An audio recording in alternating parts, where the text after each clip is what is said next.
session of the Fullerton Town Council meeting for August 22nd to order. Please stand to pledge the flag. I pledge allegiance to the flag of the United States of America and to the republic for which it stands, one nation, under God, indivisible, with liberty and justice for all. I'd like to have a moment of silence for Hank Luther. I'm sure everybody knows him. He was our Golden Cane recipient. He has a booth in Shady's, which I just saw the other day again, so it's still there, which is nice. But he's certainly a well-liked, lived a good life. I've heard many stories about him since his passing. Probably not true too. Probably, well, climbing, and I'm thinking how cute, climbing up in the trees during a hurricane to ride the trees. I could see a kid doing that. But if we could have a moment of silence.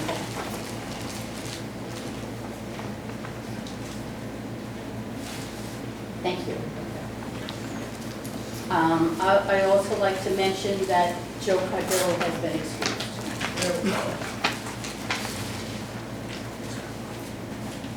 Public comments.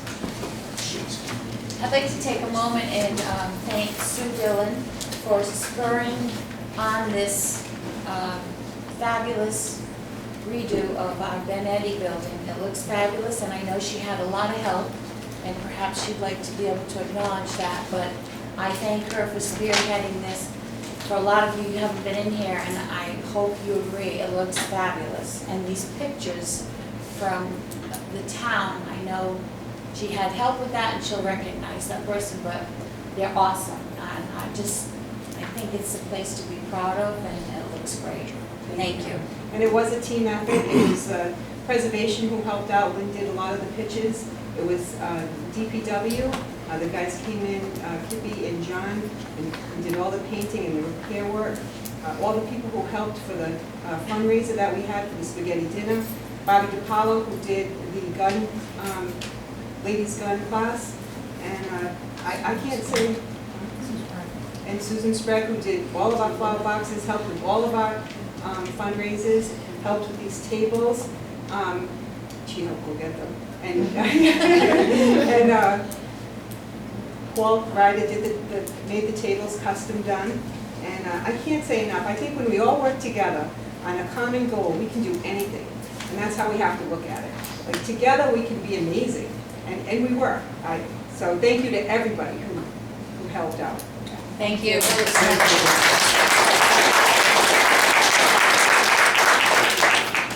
Gordon Rogers.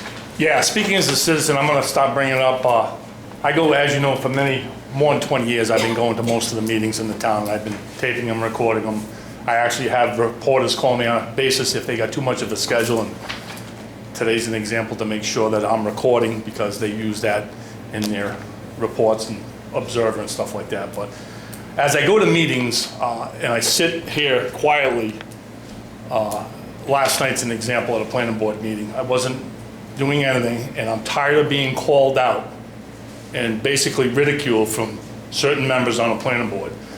Every time that happens, I'm going to bring it. These people have to learn respect, and I'm going to shine a light on it every single time when I'm sitting, and you were sitting in the audience, and I'm sure you saw what happened from that seat and going out the door. So I'm going to bring attention to it, and if we shine a light on it enough, something will have to be done, but it needs to stop, and it's still continuing. Thank you. Thank you.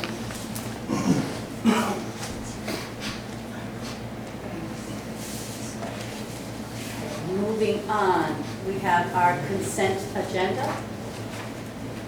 Do I have a motion? Make a motion, we accept the consent agenda as presented.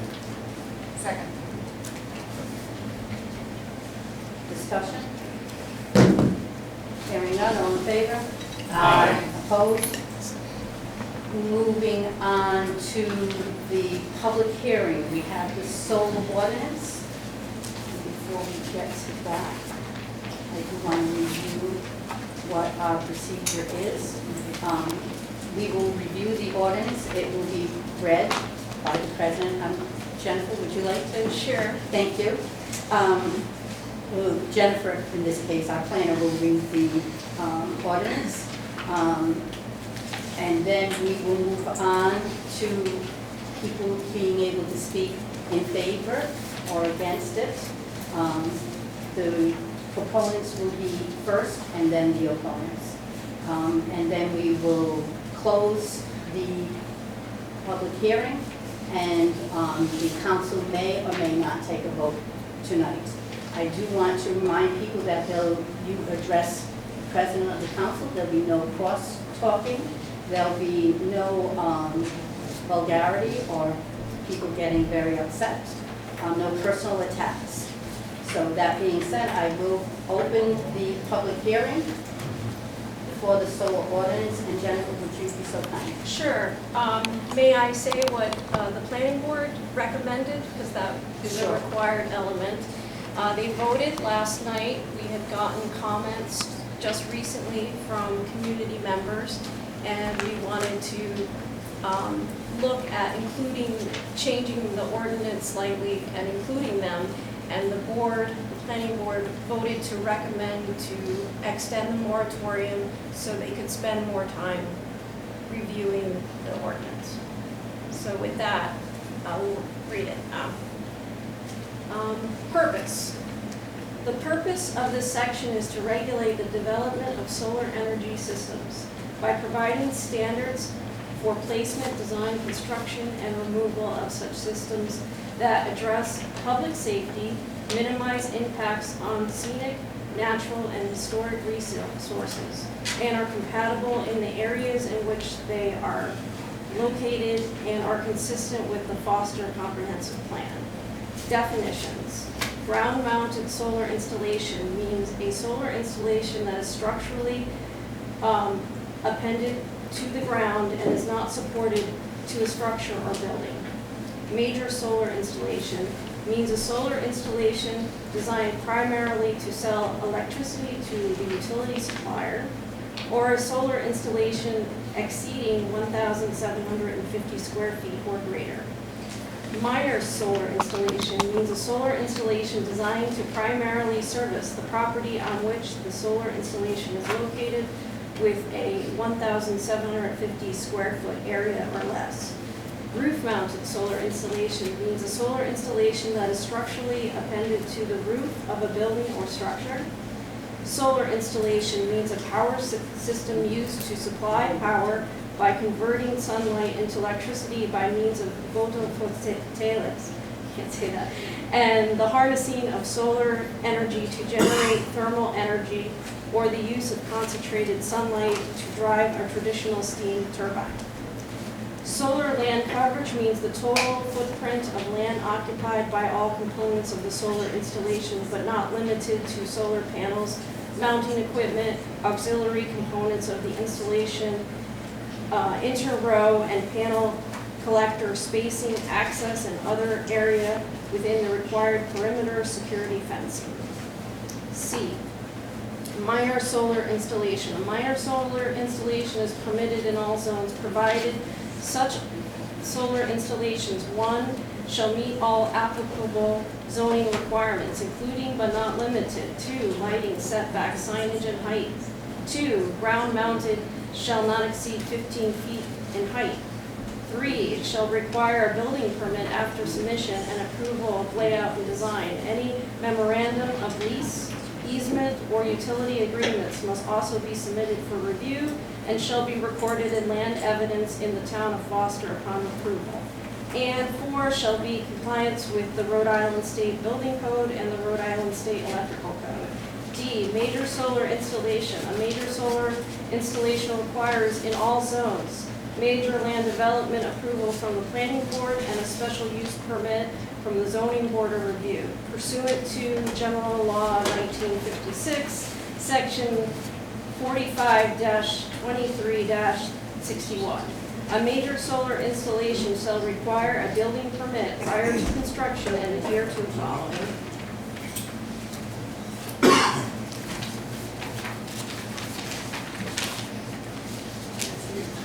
1, design standards. Solar installation applications shall include the proposed site layout and any landscape changes, a diagram of electrical components, a description of the major system components to be used, an operation and maintenance plan, a decommission plan, utility approval, proof of liability insurance, and the contact information for the project's contractors. Additionally, documents may be required by the planning board or by the zoning board of review. The planning board may waive the requirements of the land development review process upon written request of the applicant at pre-application. Land evidence. Any memorandum of lease, easement, or utility distribution agreement shall be submitted with the installation application and shall be recorded in land evidence in the town of Foster after planning board and zoning board of review approvals. 3, setbacks. The installation shall maintain a 200-foot undisturbed setback with an additionally maintained 20-foot vegetated buffer from all adjacent properties and roadways. 4, height. Ground-mounted solar installations shall not exceed 15 feet in height. B, roof-mounted solar installations shall not exceed the maximum height for the applicable zoning district. 5, solar land coverage. A, in the AR, NC, GBM, and MI districts, the solar land coverage plus any additional or existing structures on the lot shall not exceed 40% of the land suitable for development of the lot. B, there are no restrictions on solar land coverage in the M district. 6, landscaping plan. As part of the major land development process, a landscaping plan needs to be prepared by the Rhode Island licensed landscaping architect and approved by the planning board for the required vegetated buffer area. A performance bond to cover costs and maintenance of the approved landscaping plan shall be required and active for at least 5 years, which shall be posted prior to issuance of any building permit. Third-party cost estimates shall be submitted as part of the major land development process. 7, minimize clearing of natural vegetation from the site of the solar installation. Clearing shall be limited to what is necessary for the construction, operation, and maintenance of the facility. Vegetative cover shall be maintained to prevent soil erosion. Pollinator-friendly seed mixes and native plants shall be used to the maximum extent possible.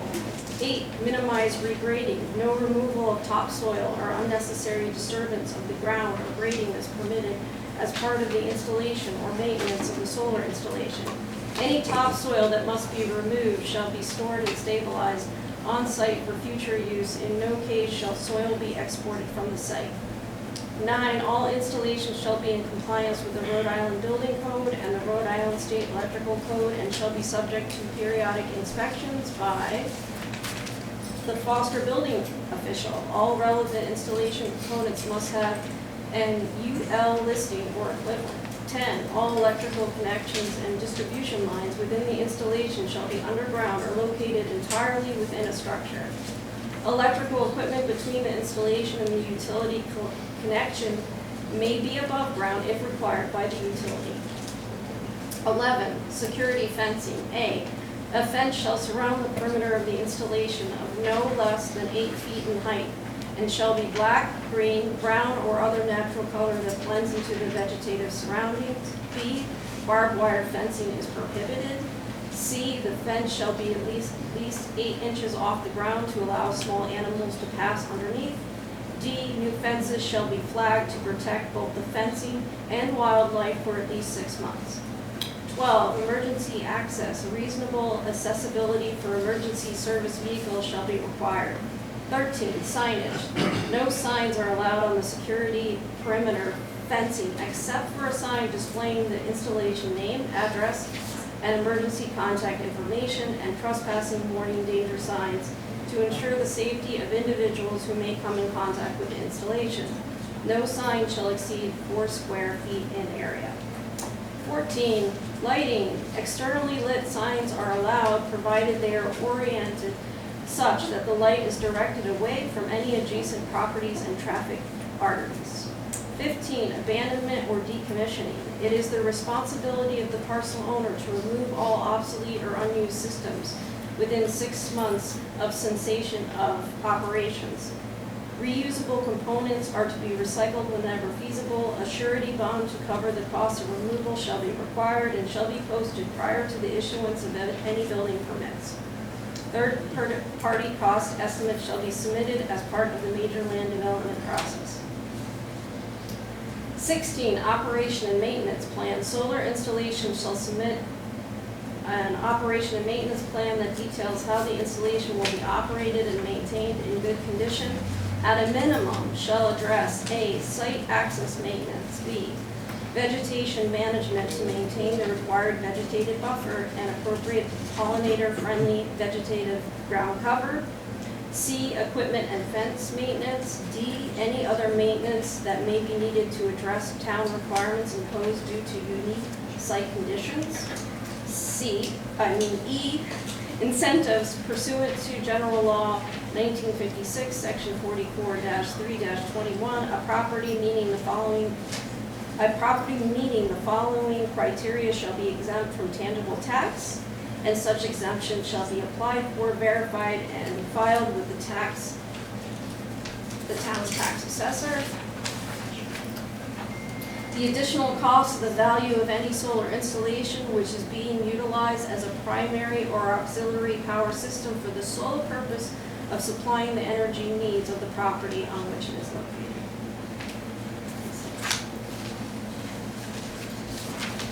That's it. Thank you. I will, and I appreciate that. I will open it up to the public now. Again, you address the council. Those that would like to speak in favor of, anyone who'd like to speak in regards to the solar ordinance as presented. We do have in our packet a letter from Amita Rodman with her suggestion. I know you're here, Amita, would you like to? Sure. Would you come front, state your name, address, and then? Sure.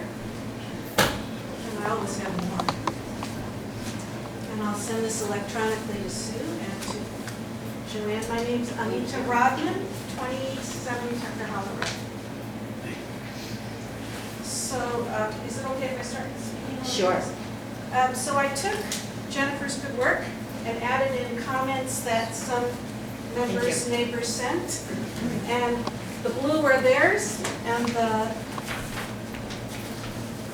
orange are mine. I think I gave you two. And I'm not going to go through all the comments because everyone can read and study it for themselves. But I did want to discuss some highlights. Obviously, I'm not here to litigate what happened in the last 2 years, and we are in an appeal process on Hartford Solar, but we learned quite a few things. And what we learned is we need fewer ambiguities in tying together our vision of Foster. That means a comprehensive plan and other elements. So a lot of what I put into what I just handed you speaks to some of those ambiguities. And I would like to highlight the key policy matters as I see them, because I think that's what the council needs to address, our broad policies. I'm quite aware of our concerns that someone else somewhere sitting in a different area, whether it be Providence or Washington or anywhere else, doesn't impose upon us certain things. But I found it interesting when I looked, Jennifer, at your summary of how much we're already generating or plan to generate. It's hard for solar. Yes. It's close to 12 megawatts. And then I looked at our statistics as a town with less than 5,000 people and 2,000 households or less. And you could use an average number of 3,000 or 4,000 kilowatts per household. And you come up with a number far short of 12 megawatts. I even doubled my numbers for errors to allow for what the town needs. And I asked myself, how much are we going to give at the office? We're already going to be generating what this community is probably using. One piece we have not addressed ever is we've not given the planning board, the CBR, or town council the opportunity to request a community give back in any of these installations. I don't think that's an inappropriate provision to allow for, so that our own costs of operating, particularly since we are capped as to how we can tax or do anything with any major solar. So I always ask the question, what are we receiving out of this? I am an environmentalist, so I'm all for alternative energy, but not at the cost of what I saw happen on Route 101. So that's one major policy thing I would love to see addressed. I also think we could add a few flexibility points, one of which is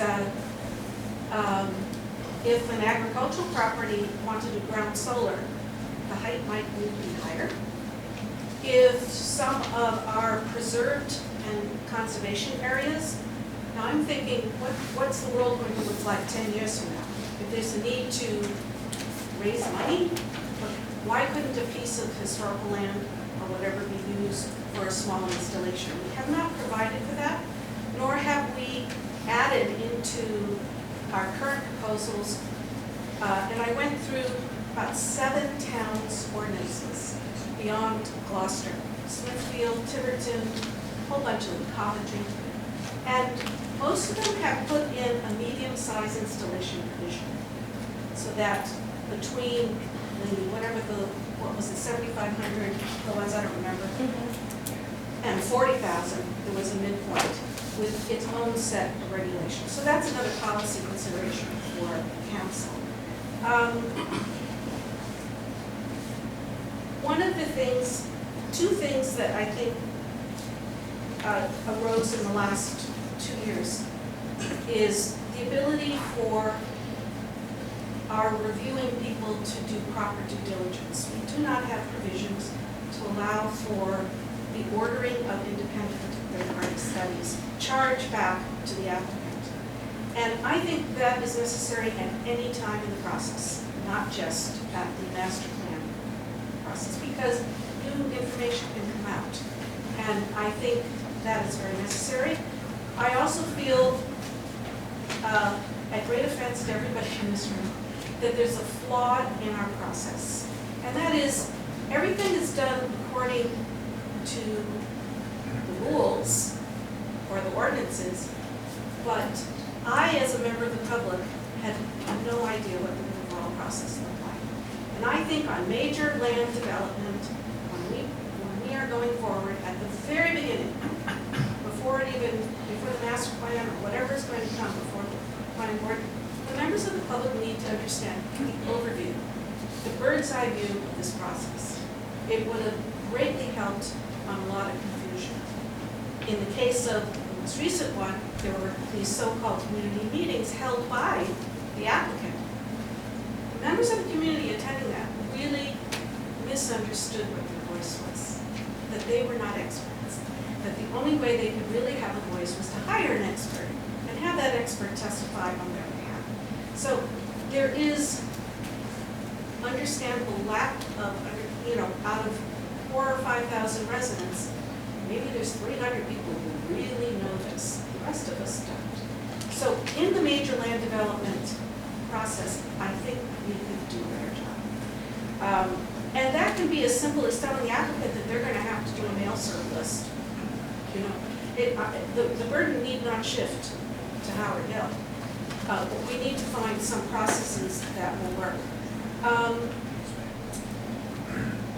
There are several things that I have added in here that can be considered having to do with establishing violation fines. The decommissioning, I think, has to be pumped up. There's a lot of things that were not addressed.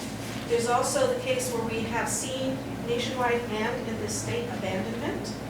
And Foster needs to have the rights to go in and decommission and charge and then put a lien on the property. Those are just things where you want to do it within a certain amount of time. I think one oversight in our regulations is that these are 25-year installations. There are going to be changes in technology. There's going to be modifications requested. We've not provided for what that process, nor have we demanded of the owner and the operator, who are not the same parties often, to formally advise the town every maybe 3 years of who they are. Because something can change and we will be spinning our wheels finding out who's on first base. So in terms of the planning board's recommendation to extend the moratorium and review this, I'd like to suggest that a lot of people have done some work to read this, that it's not a terrible request to say, let's just have a working group get together once, and it should include people from the zoning board, people from the planning board, and work out some of these things and get this moving. End of presentation. Thank you. Is there anyone else that would like to speak? I'm going to recognize Patty Moreau. Could you please stand and say thank you? Patty Moreau, Central Pike. I just have a question. Did that say in there that they are exempt from tangible tax? Yes. Tax treaty. It serves your home. It did? It's for like your home roof mounted. Yeah. Yeah, If I it's- know it's for the home, but are we That was in the talking, existing ordinance. Yeah, it is. are we talking just, is it clarified that it's the homes? It's, because I took it that it's all exempt, the way it was read. It says, the property meeting the following criteria, and then the criteria is that the installation is utilized primarily or auxiliary power for the sole purpose of supplying the energy needs to the property. So Okay, that's how. all right, thank you. Thank you. Would it be clear if it said residential property? I think it would. Mrs., oh, I'm sorry, Mr. Savazio had his hand up first. Mr. Savazio, Yeah, name and just- address, please. Ron Sabasio, 142A Old Plainfield Pike. Thank you. Just for fun, I love history and I love philosophy. So history, Route 6 and Shipley Schoolhouse Road. Over the years, there's been proposals in that whole area for an airport, a dog track, a housing development, a Staples, a medical center, and what we ended up with was a solar farm. Now, a little piece of back history. Are we going to 20 be discussing the solar ordinance? Yes, the solar Okay. ordinance, okay? About 24 years ago, when I was on the planning board, before I got thrown off that time, I said, you know, as you keep turning things down and you leave the land fallow, each time there's a request, it's going to be less palatable. So as you turn down these solar farms or make them harder to exist, I wonder what's worse than solar farms. I'll tell you. A dump. Okay, years ago I said if you spot that dump that's going to be full, Route 6, Route 102 north and south, Connecticut, water from Shady Acres flows downhill. State taking, and Foster becomes a dump. So eventually, this town has to settle to allow some non-palatable things. When I voted for the 101 solar farm, I was the deciding vote. I don't like solar farms. I don't like the way they look. I don't believe we're going to get the money in the end from them. But my vote, my oath of office, was to do the right thing for Foster. And I was told by Patty Moreau that it was going to produce $52,000, which Foster definitely needs. So I'm not sure the added restrictions and how non-palatable it is to see these things. Now the 101 I drove by this morning, I can't see it. But eventually, there's something worse than solar farms. I don't know what it is, okay? And keep turning things down, keep coming up. I don't vote against the neighbors. I got 100 people screaming and yelling at me. all right? I got people writing letters. I don't vote against the neighbors. I vote for the town of Foster. Thank you. Well, I'm not sure I was done, but that'll do it. Thank you. Thank you. Mrs. Ryder. At one point, Would you stand and state your Oh, name and Lynn address? Lynn Ryder, Purchase Road. At one point, terrain masking was brought up. And I think that on 101, I don't know about any other issues, but at least in that case, visually, terrain masking seems to be working. What happened on the corner of Shippey Schoolhouse and Route 6 and the mobile station on Route 6 should never, ever happen again. That is an abomination. It is an abomination that greets anyone coming into Foster from Connecticut. And if you included terrain masking, yes, it would prevent some homeowners from selling their property for a solar farm, but that's the way it goes. I mean, you can't, if you have a piece of property that has no gravel, you're going to be prevented from selling your property for a gravel pit. So at least the visual part of it would be taken out of the equation.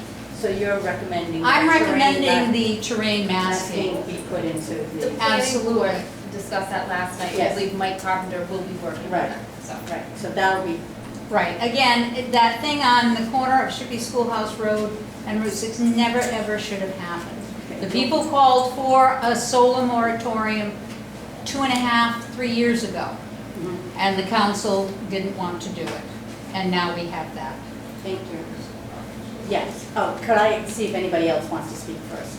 Anyone else like to speak on behalf of the solar ordinance? Is there anyone who would like to speak against the solar ordinance? Yes, could you please state your name and address? Yeah, my name's Russ Mayman. I don't live in Foster, I live in North Kingston, Rhode Island. Could we still have your address? Yeah, sure, 394 North Quinnesset Road. Thank you. So I just wanted to make a couple of comments. The setback number of 200 feet from every border, as we all know, all plots are not rectangular or square, they're odd shapes. And at some point, there could be a lot that 200 this way, 200 that way, each way, and getting to the 40% buildable area could restrict the owner from doing something on his property. I just asked that maybe that be reconsidered That or... was also discussed last night. Oh, was it? at the Okay. planning board meeting. Yes, thank you. Can I ask what your, right, Jennifer's going to address that portion. Could I ask your interest in? I'm a solar energy developer. Oh, Yeah, thank you. so- Thank you so much. And Is- then I had a question, that there's another 20-foot of vegetated. Mhm. Well, is that total 220 then? Or is Yeah. it 20 part of 200? No. No. Total 220? Okay, Thank thank you. you. Yeah.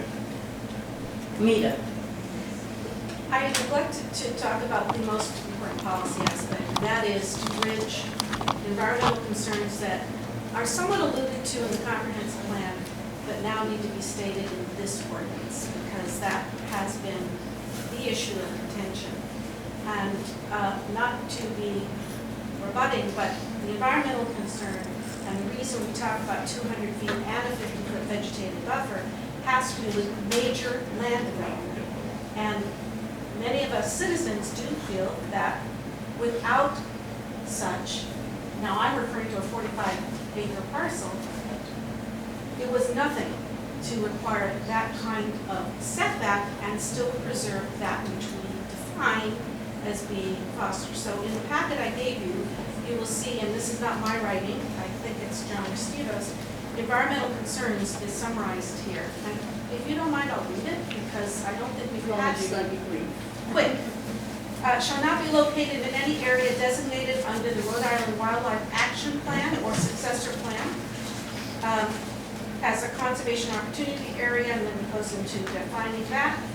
No major solar installation shall be approved unless and until an environmental engineer designated by the town has confirmed that the major installation is not located in any such area and will not have any adverse impact.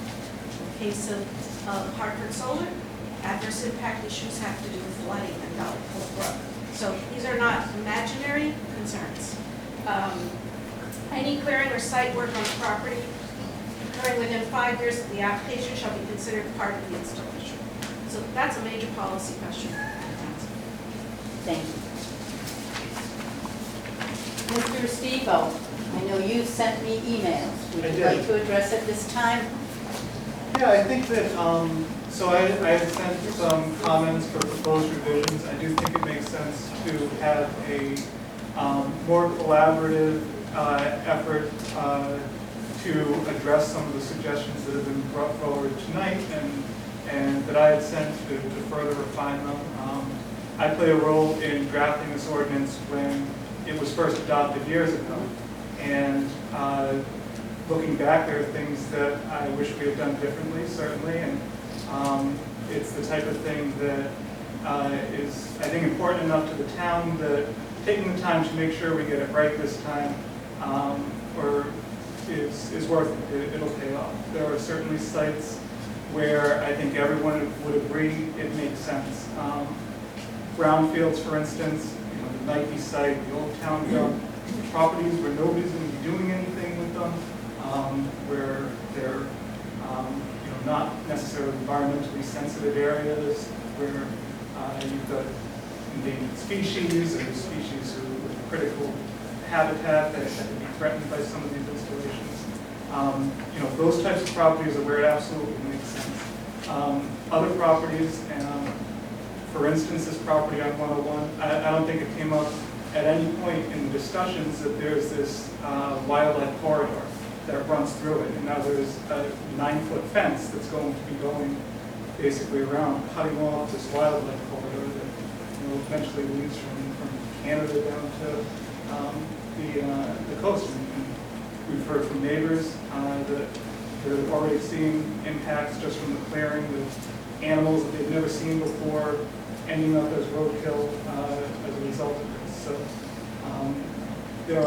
this touches on a lot of sensitive areas, and I think that Jennifer's done a great job of bringing forward a lot of really important edits, but we could all benefit from having some additional time to work those in. Thank you. Jennifer, would you like to present what the planning board suggested last night? They recommended that they would like to extend the moratorium so that they could review not only the solar ordinance, but the comments that the community presented. I had sent them John Restivo's and Anita's and Paul Allen have submitted comments, so they'll be getting, the planning board will be looking at that, making their own suggestions, and we're probably going to do that at the next meeting, which is in about 2 weeks. And I think everybody can come, the public can come, and we can have a collaborative discussion at that planning board meeting. It will be a workshop, so. We can do that. I think I can give you the date on that. It is, it's like the 11th? The 11th, Yes. September 11th. Oh, I have it as September 4th, but I think it Yes. is September Fourth 4th. or the 11th? September 4th. Am I correct, September 4th? It's the first Wednesday. Zoning So board. it's September 11th. September 4th. So September 4th. So Jennifer did send an email out to myself, and it says that, that it would be recommended, her recommendation would be that we continue the hearing until a later date. She suggested October 24th, but I know last night, I believe, Mr. Renzi, you suggested 6 months from now. Yeah, So that would be up to the council. we but still don't know a lot of the answers. I mean, I was the lone voice on the very first one, And everything that's going on now, I said that on the first one, brownfield, so forth. Now, remember it as today, a zoning member, when I went to fight it, said she'd rather look at one of those than a strip mall. But she's never seen a solar farm. So she didn't know what was gonna happen. And the planning board approved what they did there with the vegetation, which abuts my property, and I straightened it out. But the same planning board and the same planning board chairman, after they knew the first results, approved the one on Shippey Schoolhouse right now, with that town council approving it. And there are 24, wait for the vegetation to come that they're gonna put in. They're putting in 24-inch rhododendrons and 36-inch abrevieties with a $9,000 bond for decommission, correct? So that's what we're living with right there. So every time somebody comes up with something, there's something else. Now all of a sudden, a lot of places are putting 6 inches off the ground on the fence to let the little critters run in and out. Okay? When the town here first came up with the idea, we're the only town in the state with a 9-foot fence. That's so the deer don't jump in. But nobody realized that if a deer jumps in, he could jump out. So it didn't matter if it was an 8-foot fence or a 6-foot fence. So there are a lot of little things that we really, So your recommendation is 6 months? I absolutely. Okay. Jennifer's was, at the point that she wrote this, was 2 months, and that we continue the public hearing, so that we don't have to advertise again for another public If hearing. we come up with the ordinance a lot quicker to where we're happy with it within 2 months or whatever, I mean, we can just open it up after the 2 or 3 months, but this just gives, just doesn't put the pressure on us to get it. That would be at the, so I am not going to close the public hearing, if that's all right with everyone. And then we can, Do you want a motion for a continuance of the moratorium? we have that further down Yeah, that's on our okay. agenda. Okay. So that is further down. I just want, do we have a motion to continue this? I make a public motion, hearing? we continue the public hearing. We need a date. We can continue it after. No, you're gonna continue You the have to public say a hearing, you date. have to have a date. So 2 months is October 24th, 6 months is, It's sometime in January, so December, January, the planning board, January is one meeting, December, people who doesn't show up because of Christmas. So, can we have it October 24th, see where we are, and then continue it you again? can always extend, So yes. can we do that, have it October 24th, and then if we need to extend it, we can extend it again? Does that sound reasonable, Jennifer? That sounds good, yes. Add that to your motion. Continue it to motion. Continue it till October 24th. And we'll adjust the moratorium under old business. Right. And it's been seconded. Further discussion? Hearing none, all in favor? Aye. Opposed? Okay. We have another, At this time, I'd like to make a motion that we move under presentations, commendation to Officer Patrick Creamer and Officer Zachary Bilodeau to be heard next, so that they do not have to stand there in this heat and all their paraphernalia. I'm not sure if you just heard that. There was a motion made to move the accommodations forward at this point in time. I appreciate it, the call So- actually just came in and Everybody, yeah, so that, Second. all in favor? Aye. Opposed? Chief, you're up. thank you. Yes. I'll just present the commendations and I'll go through my statistics afterwards. Thank you. Thank you. Officer Creamer, forward please.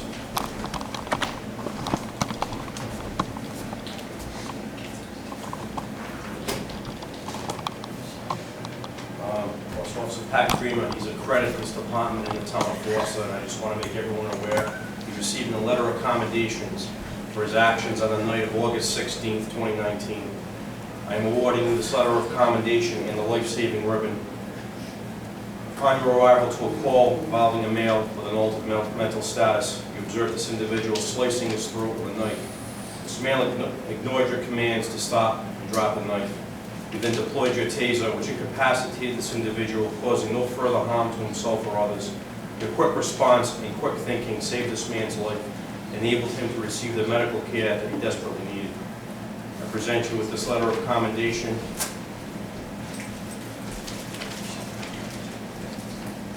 This life-saving ribbon, which I'm authorizing you to wear in uniform.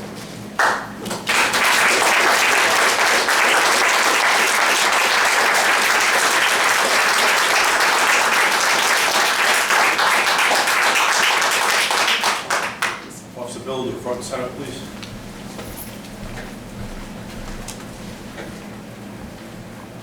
Officer Bill, your actions in the early morning hours of August 17, 2019, I am awarding you this letter of commendation and the life-saving ribbon. Upon your arrival to a call regarding an unresponsive male that had overdosed, you observed this male's face to be purple in color and he was no longer breathing. While CPR was being performed, you administered 2 doses of Narcan, which brought this individual back to consciousness. Your quick response and quick action in appraising the situation saved this man's life. I present you with this life-saving ribbon, which I am authorizing to wear in uniform.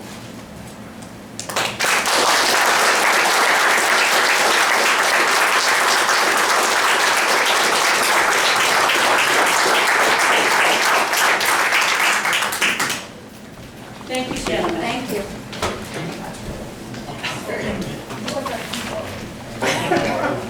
We will now go back to our public hearing. The appeal of removal from office, Mr. Ron Savazio. According to our charter on page 29, section 14.03, removal from office, Mr. Savazio has the right to have a public hearing. May I? Yes. At this I will time, be recusing myself, been advised to recuse myself. at this time, I would like to rescind my vote of the last meeting. Can I do that? Can I do that? Well, I think the problem is that I think he has to sit here for that. Should have recused himself the last time. Well, he didn't. So he should sit here and rescind it if he will. We'll go forward. Let's, Joanna, would you please advise? No, that's fine. Should he sit here? That's up to you. He voted that time, so should he, if he wants to He can rescind? recuse because, I mean, this is the appeal hearing, so. I'd like to rescind, I'd like to make a motion to rescind our votes of the last town council meeting where we removed Mr. Savazio from office. Do I have a second? I'll second. Discussion. My reason being that I don't believe we should have voted on that phone call, because that phone call, which was later substantiated to me that it took place before we met with him in June and advised him that we'd like him to watch how he conducts himself, how he performs in the public, at the meetings, and to individuals as his role as planning board chair. Had I known that that telephone call had taken place in April of 2018, I would have said then that I didn't believe we should be speaking on it, we should have a hearing on it, because I thought we were moving forward from the date that we spoke to him in June. That's my reason for rescinding my vote. I don't believe we should have been voting on that at that time for that reason. I agree. I didn't realize, I actually had the recording, but I had no idea of when that phone call actually happened. And we did find out afterwards that it was a year prior. So I agree with Cheryl there. We just didn't have any idea when that phone call was made. Any further discussion? Hearing none. All in favor? Aye. Opposed? So that's 3-0. One recusal. I would like to make a motion to remove Mr. Savazio from office due to the, Can't now. I can't do that now? You can add something to the agenda for discussion only. All right, let me give my intent. But no action. Okay. My intent is to have Mr. Savazio removed from office because the day after the hearing where we removed him in July, he spoke to the Valley Breeze, and I don't believe somebody that feels about our town and is willing to put it in the paper and talk about the citizens of the town. I don't care what he calls me. I care what he calls the other people up here. But if I were to quote him, he said that Foster is the last S-hole in Rhode Island. He said other things, and I don't believe he is the type of person that we want sitting on the planning board, chairing a committee that's to benefit the people in this town. I don't think he has their best interests at heart. I don't think he cares about the town if he can be quoted in the paper as saying these things. And that's my intent for the next meeting, to make a motion to have him removed from office. I will go back and say again, I wouldn't have done it the last time, but this time I am totally committed to removing Mr. Savazio from office. Thank you. Thank you. So there's no motion. There's no motion and no discussion. So So it will be put on the, it'll be on future agenda item. So I don't get to discuss? I'm going to ask that, Yeah. Mr. Savazio, one moment. Does Mr. Savazio now have, because it was It was rescinded, it was so rescinded, so you you're are back, back, you're reinstated. you're reinstated, and so there's no need at this time for your appeal. So you're reinstated. So, I am gonna say, since these games are going on, I wanna, excuse me?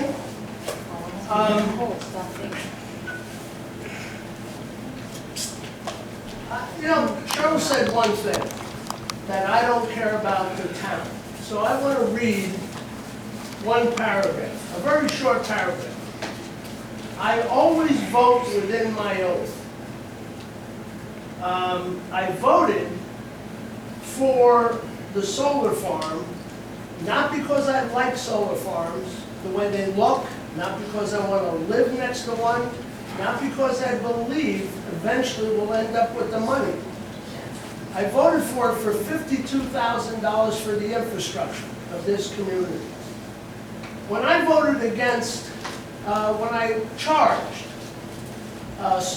Swamp Meadow Theater to use the Payne School, Mr. Savazio. listen, you know, you It keep... is my meeting, and how many times have you told me I let it go too long? Okay, So the appeal has been rescinded. There's a future agenda item for the next meeting right. where there'll be, again, an executive session, your choice as to whether it's open session. It'll be open, and in the meantime, I'm going to file a couple ethics violations because recusals after the fact don't cover the deal, okay? So, we'll see you then. I have one thing to say. Yes, I ma'am. don't play games. I gave you my honest opinion. I told you exactly how I felt. I'm not playing games with you or anybody else in this room. Well, I was told to be here at 5:30 today. I don't. Well, so I've been standing out there for 5:30. I'm not sure why you or who told you 5:30. Well, who told me you'd either take my word or you know I'm a liar? So I've been standing out there for 5:30 because there was an executive session. All right? See you next time. Thank you. Moving on to presentations. Chief, would you like to give your presentation at this time? Copy.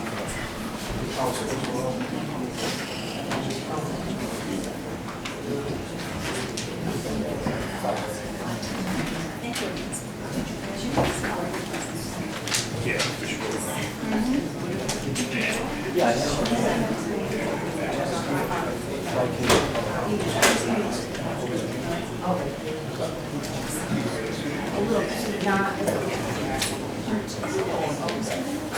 Thank you.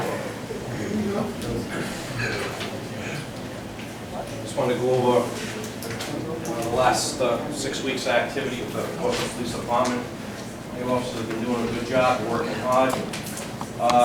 We have had 14 arrests, including 1 pound of marijuana that was seized on the night of August 18th at a motor vehicle stop. We've taken 51 incident reports, 14 accident reports, 92 citations have been written, and we've had 2,414 calls for service in the last 6 weeks. Thank you. Good job. Good job. Thanks for the work. Keeping us safe and saving people at the same time. That's- Thank you. Thank you. Hey, Something I will very excuse you positive. if you need to. No, I'm fine. Thank you. Jennifer, Yes. would you like to make your Sure, presentation? sure. All right.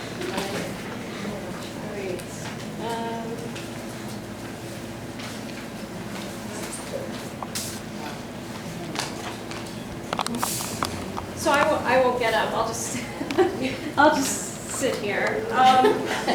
So we've been working obviously on the solar ordinance.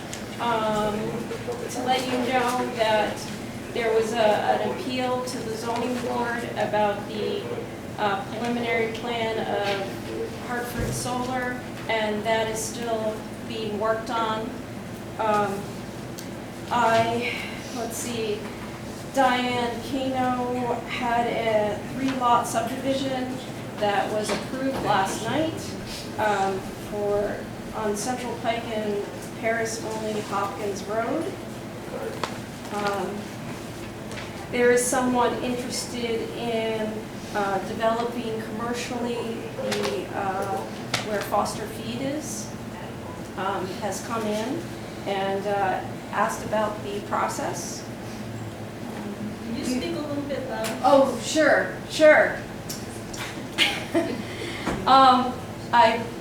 I've been talking to Hilltop Northeast, which is the GIS company for mapping, and we will probably be coming to you after I talk to Kelly about funding it.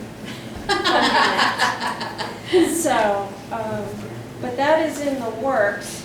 I have received comments for the comprehensive plan, and I'll be going through that. There's quite a few things we need to work on. And then Cucumber Hill Estates, a proposed 5-lot subdivision, got approval for their preliminary plan last night. It's on Cucumber Hill and Harrington Road. Could you say that again? Yes, there was a 5-lot minor subdivision approval for a preliminary plan. They still need to do their final plan for a 5-lot subdivision on the corner of Harrington and Cucumber Hill Road, right near Foster Country Club.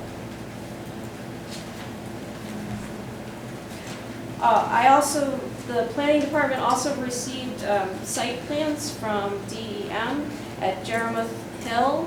There are some buildings there that they're going to be taking down, to let you know. They own the property, so I think they just wanted to inform the town that they'd be doing that.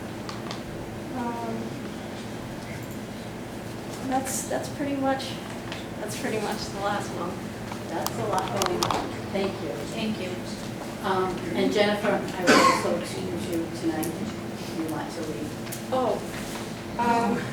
I was interested in the zoning appointments. Oh, okay, well then please stay on. So that does bring us to the board and committee updates and appointments. We have 2 resignations from zoning board members. Mr. Duramo, who his term would expire December 2021, and Mr. DeLucas, which would expire December 2022. That being said, we have Mr. Smith, Brad Smith, who is an alternate this time, would like to be considered for a full to fill one of those 2 positions. We also have a Raymond Oliver. Is Raymond here tonight? No. Is Donna Kachari? Is she here tonight? How about Joe Carey? Is he here tonight? He is. And Brad Smith, I thought I saw him. Oh, thank you. I saw you over there, and now you're over there. Okay. So, I know the last time we had the names, we wanted to talk to some of the people. We're wondering if you have any questions for any of the applicants. What was Mr. Joyner's term? Mr. Duramo is from December, his expires December 2021. And Mr. DeLucas is December 2022. So whoever is appointed would take those positions. Right. And would fill, we would have to make the motion saying that they're filling that term. Who is Mr. DeLuca's alternate? I don't think they have an alternate for, there's Okay, two so- alternates. There are 7 board members, or 5 board members and 2 alternates. So, DeLuca's term runs from 2022. All right, who's the other alternate? Nick, and he was not interested in. He wasn't interested. He's interested in staying on as an alternate. Okay, and Brad's here, you're interested in moving up to a full Yeah, full. position, and Joe, who I don't want to see him come off the planning board, is interested in the full? Yes. As, along with Raymond Oliver and Donna.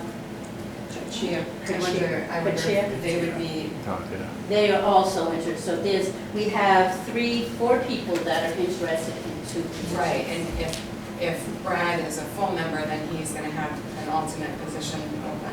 Right. So Right, there would I be wonder an if one of them would be interested in the alternate position, like Donna. Perhaps. I think, are you making a motion to appoint? I'll make a motion to, I hate to do this, but to appoint Joe Carey to the term. Can you do one at a time? Oh, sure. Thank you. I'll make a motion to appoint Joe Carey to the term expiring December 2022. Second. Discussion? I just have a question that I'm going to ask each candidate, so if that's all right with you, Mr. Carey. Actually, I have 2 questions. Do you feel that there is a need for zoning in this town? Why or why not? There's definitely a need for zoning in any town. Obviously, zoning ordinances need to be enforced, and we need to follow ordinances to the book and what they say, not to our liking. I mean, if the ordinance says it's allowed, it's allowed. You can't vote just because you don't like something against it. You know, you have to say, okay, the applicant comes in, it's allowed, it's within our guidelines, you know, they don't, you can't just deny something just because you don't like what they're doing, you have to follow them. So I think they're very important, and they have to be followed. And I think we need to have people on zoning that understand what they are. And I think it's a good idea with a lot of new people on the zoning board. I think there's a lack of understanding from some of the members, and it's, you know, it's good to have new people, but I think people, when they get on the board, they really have to study up on the ordinances. I mean, there's a lot, and you can read them, but every time you have an application, you need to go and look at the ordinance again. I mean, as many years as I've been on the planning board, every time I look at an application, I have to revisit the ordinances and just make sure that I'm aware of how they go. And also, they change quite a bit, especially over the last few years. There's a lot of state mandates that have come down, so you really have to keep up with what's going on.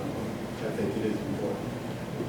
And you kind of answered my second question is, do you know what the zoning board does? Yeah. As a planning board member, we make recommendations to the zoning board, and of course, I always follow through as the chair of the planning board to go to the zoning meetings to see how things follow through. You know. So I've been involved quite a bit with zoning. And I do know Joe, and I do know he knew the answers, but I felt if I'm going to ask everyone, I have to ask Joe too. So, We have a motion to appoint Joe Carey to the zoning board to fulfill Mr. DeLuca's term, which ends in December of 2022. It has been seconded. Any further discussion? Mrs. Wright? I just have a question. I was under the impression after the last meeting that interviews were going to be set up with all the candidates. Did that happen? That did not happen. We decided that we would do it at this point in time. We invited all the candidates. I believe Mrs. Dillon Right. contacted all candidates to come to the meeting. I just wanted, because it doesn't say interview, it just said appointment. You're correct. It does. So I'll defer to Joanna. Can we do that, or do we just? Well, you're appointing somebody, so you're asking questions. I mean, it is not necessarily a full-blown interview, but you are allowed to ask the candidate questions. Well, you know, you had a motion, you asked people questions. I mean, they're not full interviews conducted, but it's at your discretion as to how you want to appoint people. Does anyone have objections to my asking questions? Thank you. The motion's been made, it's been seconded. Any further discussion? Hearing none, all in favor? Aye. Opposed? Congratulations, Mr. Carey. I'm Thank you. disappointed you're leaving the thing, but I understand. I appreciate it. I think you'll serve us well on the zoning. So then we have Mr. DeRamo's term, which ends in December 2021. I'll make a motion to appoint the current serving alternate Brad Smith to Mr. Ramo's term, which expires December of 2021. Second. Discussion. I will ask my questions, Mr. Smith. Go ahead. Do you feel that there's a need for zoning in town? Yes. Why or why not? Well, I just feel the rest, yes. I don't know why and why not. Not that, I just know I see what's going on, and I just think I can put some good input in. Okay. And do you know what the zoning board does? No, Okay. It's an alternate. I haven't seen it, I really don't know. Well, I will point out, because I did ask for Nick and your attendance as alternates. And I do know that there have been 3 meetings, and you've attended one, and that was with a phone call to remind. So I am hesitant to appoint Mr. Smith for those reasons, his answering of the questions and his attendance so far. I'm gonna be the bad guy, and I hate to do this, because we've been friends forever, but I have to do this. Are you in violation of any zoning laws right now? No. You're not. That's, I don't know, I heard Oh. differently, but I don't know what they are. You always hear this stuff, that's the thing. That's why I'm asking you, Brad. Unless berms are against zoning. I heard there were some violations on Route 6 at one of your properties over there. I don't know. You tell me. You're right, I should have asked. Well, no, I don't know, I would like to know myself. Well, I think you know. No, So there's been a motion, it's been seconded. Any further discussion? Mrs. Ryder? I have a problem with an alternate not knowing what the planning board, the zoning board does. Thank you, Mrs. Ryder. Did you have? Well, I wanted to ask Brad, do you have the time, will you be able to Yeah, attend the meetings, the regular I'll meetings? tell you what, I've come to the one meeting I was asked to go to, that was the only time I was informed. Okay. And I know Brad It was, served- everything was always canceled, or, it was for 2 years, It was nothing. I never got I didn't get a response for a year, so. I just want to make sure if you're appointed that you'll be able to attend the meetings. We have that there were 3 meetings. I And knew about one. Jennifer, how does that work? Does an alternate get notified also when a? Yes, I usually send emails, but I guess sometimes, I don't have email. I think I have your place. So, I don't have email. You don't have email. I also wanted to say Brad served as DPW director for us for a while. And I know during that time, he's very familiar with the town and the various properties and some zoning, but maybe not being at a meeting and formally sitting and going through the ordinances, but I know he's familiar with some. Any further discussion? Mrs. Ryder? I'd just like to say again, you have somebody who was appointed to, as an alternate. And as an alternate, you are supposed to keep up on what's happening. You're supposed to be studying everything and following what's going on, just like any other member in case you are called into service. Now, he's been on the zoning board for I don't know how many months, and he doesn't know what a zoning board does. That's all I have to say. I'm learning on the fly, just like everybody else here. That's not how you learn. Can you amend the motion? Amend the motion? Sure, we can amend the motion. I'd like to amend the motion to table this so that we can talk about it and perhaps talk to the other candidates as well. Do we have a second on the amendment?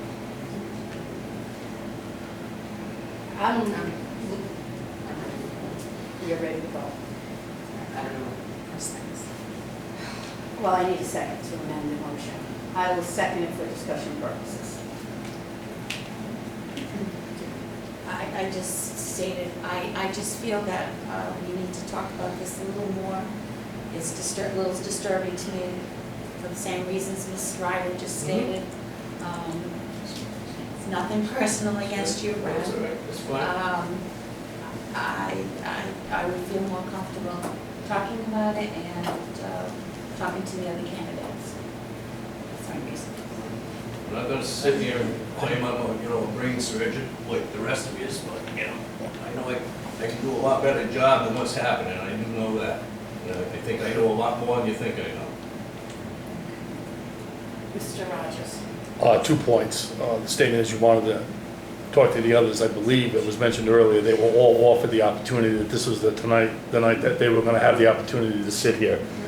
Seeing that, I do see 2 people of the 4 that were asked. So that's a plus for the ones that are here. That's a minus for the ones that aren't here. And in defense, somebody who follows the meetings and when they are, it's ingrained in my head when they hold their meetings and when they are, with assistance of my wife.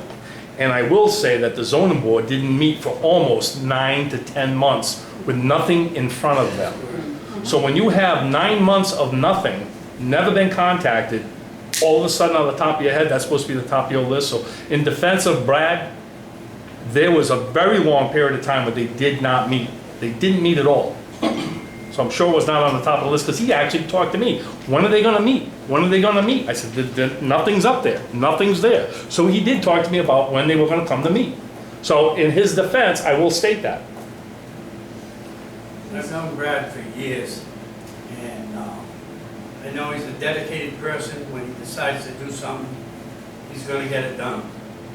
He's going to get the information he needs to do the job. All right, well, we have a motion. It has been seconded, it has been amended.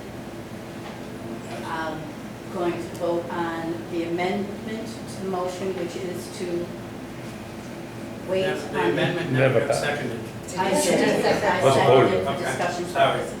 I seconded it for discussion purposes.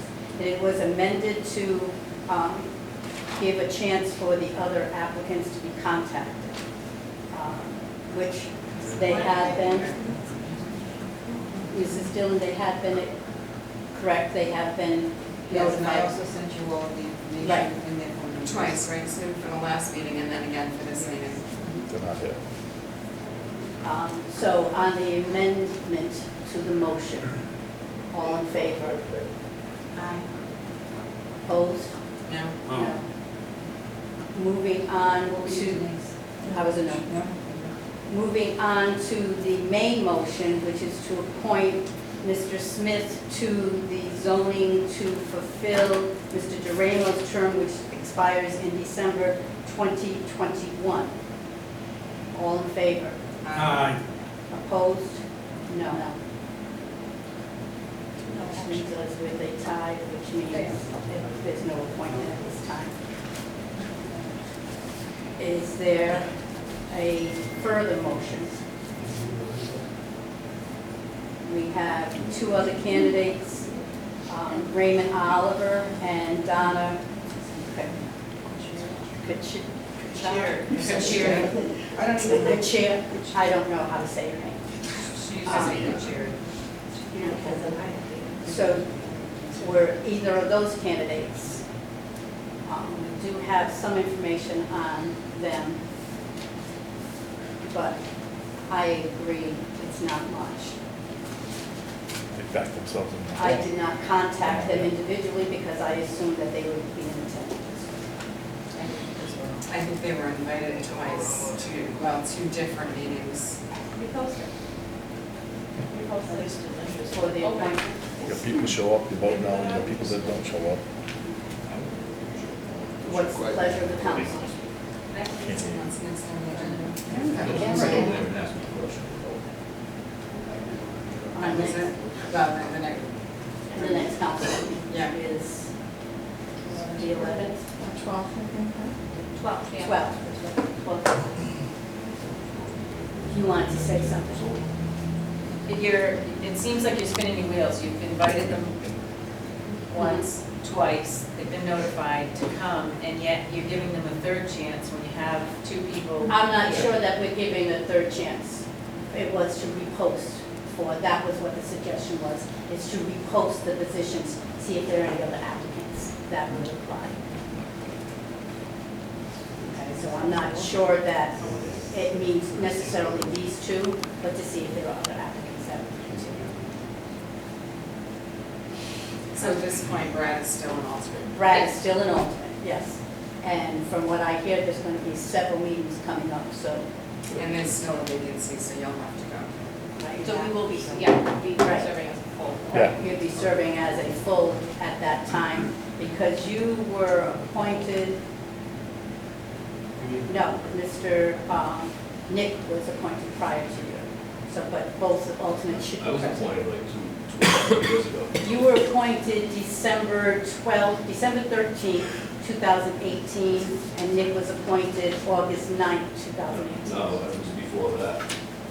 It might have been the last time, but it was. That's what I go by, is what your last appointment was, is a year. Yeah, because alternates are a year at a time.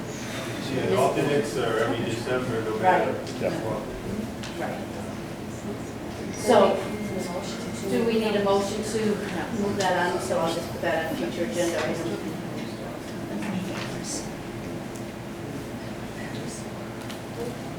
Thank you. Moving on, we have for recreation appointment, we had one applicant that was interested in that, and that was Tiffany Oliver. Is she here tonight? I'll email you one. She is not. I would suggest then that we postpone that also. I know, there was, Sue sent out. Yes, I know. Last was year not on for that. recreation, I posted that in a couple of different places online too. Thank you. We're moving on. Historic Oversight Committee. I requested that the Historic Oversight Committee and the Police Building Committee and the Charter Review Committee, along with the Economic Development Committee. I was going down, then, I'm sorry. I was going because we went from zoning to recreation appointment. So I was going down this road. And then I was going to go also. But I invited, we had discussed last time that the Historic Oversight Committee, the Police Building Committee, the Charter Review Committee, and the Economic Development Committee attend the meeting to give us an update of where they are. The resolution stated that it would expire in September, so we wanted to see if we needed to extend this at any point. The Economic Development Committee asked for an extension to meet in September because Mr. Moreau was out of town and he'd like to be present. They're also having one more meeting, which they think they can wrap everything up and will not need an extension. That being said, Historic Oversight Committee is first. Who's present to speak on their behalf? Mr. Brady. So we've met 3 times. We have not come up with a conclusion yet. We've looked at different properties, we looked at that the town owned, and keep coming back to the center. That'd be behind the police station, next to the town hall. We pretty much, it's not official, have decided that there's enough property there, and that would be, you know, a good place for the police station and to expand the library. The problem we have is the hill. We can't make a decision because we cannot find out whether, we do not know whether or not the hill can be removed. This argument started back in 1970. I have everything that I could find on it. I cannot find where that hill was bought as a gravel bank.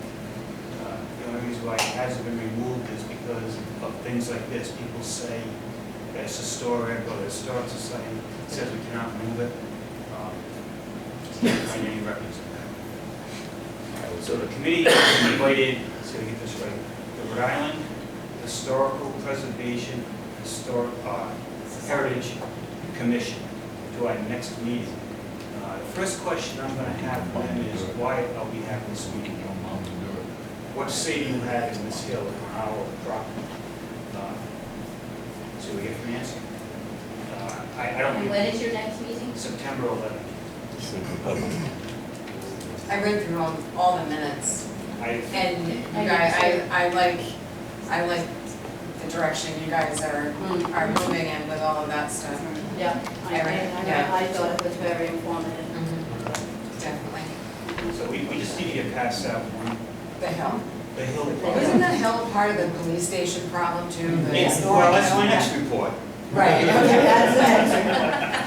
Good. Actually, So, do you have any other questions for Gordy regarding the historic? No, I oversight? thought it was really informative, all the reports. Yeah, I thought I'm having pretty that sure in the that back. vote will be taken in this direction. So are you seeing a need for an extension at this point, or do you want to wait until Honestly, after all of I think we're not going to get an answer from what I call it this Rhode Island Historical Commission. Short term. I don't think they have an answer. I think they're going to say, well, if you want future funding, this might affect you. But in the meantime, we're going to go out and purchase a $400,000 piece of property because we might get some funding from them. So I would hope we can make a decision September 11th. If not, I hope we have another meeting within a couple of weeks and give you an answer by the end of September. Mrs. Ryder?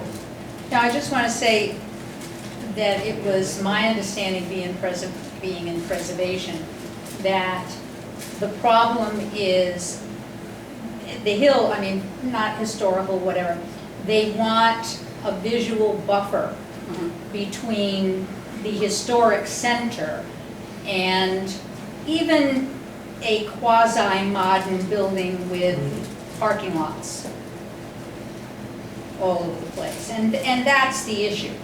It's The the stairs, visual. moving the mountain, the hill, it is a mountain right now. Is that at the state level or at the Yeah, town level? no, at the state level. Okay, back to my original question, why are we? Why are we, Right. thank you. Could I have a motion, well, I'm going to just skip recreation resignation and go to the police building so then Gordy can leave, because I know Gordy's representing the police building committee. Okay, we're at a standstill because we need an answer from the overlay. From who? We need a decision from on the the property. Oh, So the we're historic. at a standstill. We have not met, we really do not have things to discuss. There is one thing I was thinking about. That commission was not charged with funding the police station. No. And I think a committee should be put together, Kelly included, to figure out what monies are available. Low interest loan, grants. I think our decision's gonna come pretty quick and then we're not gonna have this answer. Gordy, my understanding was that we did get some numbers on the plan. We did. They were about double where we were. 4 million. What ballpark are we? Well, you gotta understand, we had a set of drawings made. Right. It was sent off to a company that just develops municipal properties. Not looking at our lot, they came up with 3.7 million. I didn't load it up to see how they did it, because they use a boilerplate template to come up with that. I think we'll spend some time and try to get that down. That's why I'm on the committee, I want to see it done for half that. So wasn't that original design bigger Yes. than we needed, way bigger than we needed, right? Yeah, we just, the original design, we copied other police stations in small pieces, then we chopped it. And the chief has been involved with that and getting it to. I'm just wondering when we can get it to the voters. Yes, we I gotta think he's got a valid point about the money. I think he The needs biggest to- question, and I was on the committee, no one's called me back from the committee, but day one, I asked the very first question, sitting in that chair, how much money do we have to spend? Nobody gave me an answer. We went, and Mr. Rogers, the senator, told the chief whatever he needed, and he came up with a 6,000, not this chief, a 6,000 square foot building, which was whatever that came out Excuse with me. the big monies. That's a complete falsehood on the Really? no, I didn't inform anybody on anything. That was under Mr. Lewis's town council. No, not with the town council, when you were on, when you came on the committee with us, and you said the When he chief, was on the whatever the council. chief wanted, you were the representative from the council, whatever the chief, if Okay. the chief wants 6,000, he should have it. Thank I'm you. not saying you said anything wrong or right, but Chief Zeal wanted the big building, and it was expensive, and that's when we started going down in numbers, but you still don't have a price. I'm sure if you gave Gordy $1 million and said, come up with a building for $1 million, he'll come up with a building for $1 million. The poor guy doesn't know what he's working with. Nobody does. So how can you go buy a car if you don't know how much you have to spend? Well, I think that's why it's important for what he said to make Well, that. I said that 3 years ago. Correct. No offense. Probably not. We have zero right now. to I spend. said that Right, 3 years ago. right. I think We 3 need to years have an ago, you idea. said when we're done paying the reservoir, we'll have about $1.5 million. It'll break even, it'll be, or maybe that kind of money we might have, will be done More than that, but yeah. paying I'd the like to reservoir. apply that debt Right, payment to that. that's right. Correct me if I'm wrong, because I've attended a lot of the meetings, even when I came off. But there were two components to that. It originally started off with a 9,900 square foot building. And then it went to a 7,500 square foot copying Hopkinton. And it went to a two-story type in the hill around 5,700 square foot because the second floor below is a less cost build out than the original police part on the top, as Mr. Renzi was also on the committee. And then the component was, they knew the building, they knew the size, Rhode Island standards and any police station built in this vicinity ranging from $300 to $400 a square foot on a build. That didn't include the site work, which would have been the septic system digging into the hill and topography and stuff, so they did a topo.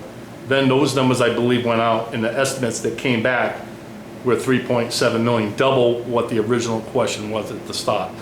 Originally all along, 6,700 square foot, We're not 6,000. going to build that building now, 2 years later, for 1.7.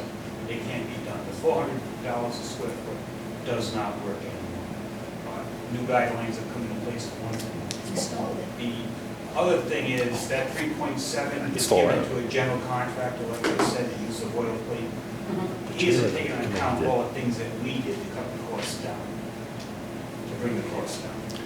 And I do know that Mr. Walsh had emailed me today saying that there's a tentative meeting, I'll tell you right now, Anthony, there's a tentative meeting scheduled for September,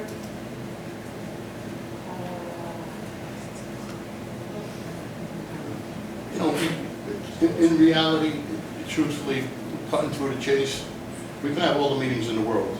If you don't know how much money you have to spend, we can't build anything. Well, excuse me to interject, but the point was to have them send out estimates to give the treasurer a number so she could present it, get it together, and then that's what's presented to the taxpayers of that number, which would come out of the committee with their work, and then they would vote it up or down as if they want to do it. Okay. Can I just interject for a second? 4 years ago, I want to say, we went in front of the financial town meeting and we tried to get a number from them. It's like, what are you interested in spending so that we can try to back into it. Everyone flipped out saying, how can you come to us without a plan? So now we're trying to present a plan. We've been through 4 plans now to go in front of a financial town meeting to do it this way. So the thing is, we can run numbers, and I can do that all day long. I've found privately funded bonds. John Restiva, when were you on the council that you had somebody call me, right? Right. So we looked at privately funded bonds, now we've looked into publicly traded bonds, and now the legislation has changed with that, with tax exempt bonds versus non-tax exempt with the change in presidents. So you have to give me an idea of what we're looking at in order for me to move forward. That's why he wants to sit with But- you, right? But they're saying we have to see how much money we have, and we tried to figure out how much money the taxpayers were willing to spend at that time, and we couldn't do that. What's that? You can give them more information than that, can't you? Gordy? And that's the big When you meet with Kelly, you will have more information on the size, the whatever the scope. I mean, if there's no grants available, the 3.7 million budget is way out. And I know that, I don't want to spend that on a building this time. I think we're going to be spending 2 to 2.5. I'd like to get the building, I'd like to somehow design that building to come into that range. And is that doable? Can can our tax base absorb that? Is that scrapping the whole plans that you already have and going back to the No, drawing just board? figuring out a way to cut things off, I just, take yeah, we things we away. need to do something. They've been in this building. So I It was would like- supposed to be, I'd like to make a proposal. Mr. Walsh has scheduled a meeting, according to the email he sent this morning, for September 9th, Monday, September 9th. What time? 7 o'clock, I'm assuming, or 6:30. But that's an email he sent me today. It's September, Monday. Going to do that, the other committee doesn't meet till 11. This is the email he sent me this morning, September 9th. That being said, we do have a meeting on the 12th, but I would like to extend it to the next meeting, the second meeting in September, that we meet again and have the police building committee, and we make a decision as to what is gonna happen. yeah, I agree, because it's been too long, and we are, like, talk about spinning wheels. Yes. We're just getting nowhere. I agree. So, their meeting is September 9th. We have a meeting until the 19th, 26th, September 26th, that we would invite the police building committee back to give us a projection that, because I would love to have something soon to bring to a financial town meeting. So, is that, you had a, please, I know there were, I don't know if there still are, or if anybody's looked into it on the board, USDA grants Well, that's what I'm available. asking, available for that's the- my question, that's the council. You know, That the board was. Our population is right in line with what their funding. we have their been grants looking, are Chief designed Zeal was looking before, Chief, you've been looking, Chief Bright has looked for different And funding. there are the USDA grants for retro. You could possibly even still look into the retro. I know everybody wants a new building, but you could, if you can't get a grant that fits the town for a new building, maybe we could get a grant that we could retro that existing building. And that might make the taxpayers a little happier. Amita, I think it would be great to see a little bit of a master plan that included this need, because that's where the grant money is. include That's what? where grant money can. Yeah, but include what, I heard, The police building is an Yeah. essential component, but there are other things that could be built into a mini master plan of the town and packaged that way. You get to sell it differently to the town. I'm not gonna talk about I think that's what the Historic Oversight Committee is So doing. how will that come together between the I Economic don't think so. Development Commission? How will all this come The together? Historic Oversight Committee is meeting to discuss the library is part of it, and the police building, and that was what they were looking at. And then the council will put it together in sort of a package look? Because what I'm implying here is that when you take those elements, you put it together into a mini master plan, a 3-year plan, or 2-year, whatever it's saying, then it may be easier to go out for segmented grants to package it together. But who is looking to these grants? That's not the committees. That's not- No, That's no, that is the not, committee's vision. that was never the committees. That was never, the committees was to develop a plan for the police station. Where the funding came from was going to be Right. a whole nother. The chief has looked for grants, there's been several people that have been The looking. chief has been The looking, previous planner, the current Yep. planner, both the police chiefs and I have all looked. yeah. The thing is, a lot of the, We don't meet the if we criteria. did this right Right. after 9/11, we would have been golden. We probably could have had this thing primarily paid for, but we didn't do that. There are USDA loans, not grants. We do qualify for that. We did, I'm sorry, not you, the Chief Seal and I sat, and somebody else too, sat with the representative from the USDA, and we do qualify for those Mr. loans. Lewis. Probably, and there's an excellent chance we would get that. They're low interest, but The chief and I they're have over met with. 40 years, and the interest you pay over 40 years is a lot, and you have to look at the total cost of these things. Are there So there's a- prepayment penalties on those type of loans? So there's a lot, yeah, they're over 40 years. No, So other there's, prepayment, that's you the have to deal, be it's advertised over in 40 the years, yes. So there are a lot, there's a lot to take into consideration, and we've looked at that, we just need an amount and like a plan, some sort of a plan to move forward. I think we should just keep jumping, like, stay all over it and get something. Right. I think Gordon's point was he wanted to make a committee to look for the money. Money. So we wanted to. So we're trying, we don't know, I don't know how we're gonna get another bid less than that amount. From somebody just looking at it and doing some work. Thank you, excuse me. You're not gonna get a company to come in and give us a pre-bid on this at what we want it to be. They don't look at the worst, the worst case. Tell actually what the bid, we're gonna have that true number. I realize that's the problem. Can it be a steel building? It could be any kind of design. The thing, we're still talking about design problems I and know. issues.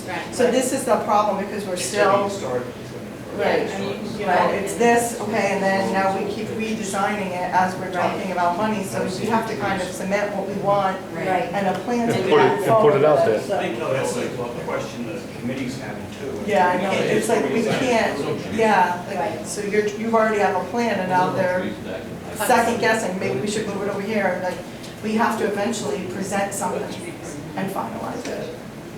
Okay, thank you, Gordy. Charter Review Committee, Mr. Estivo. Yes, so we've been meeting monthly.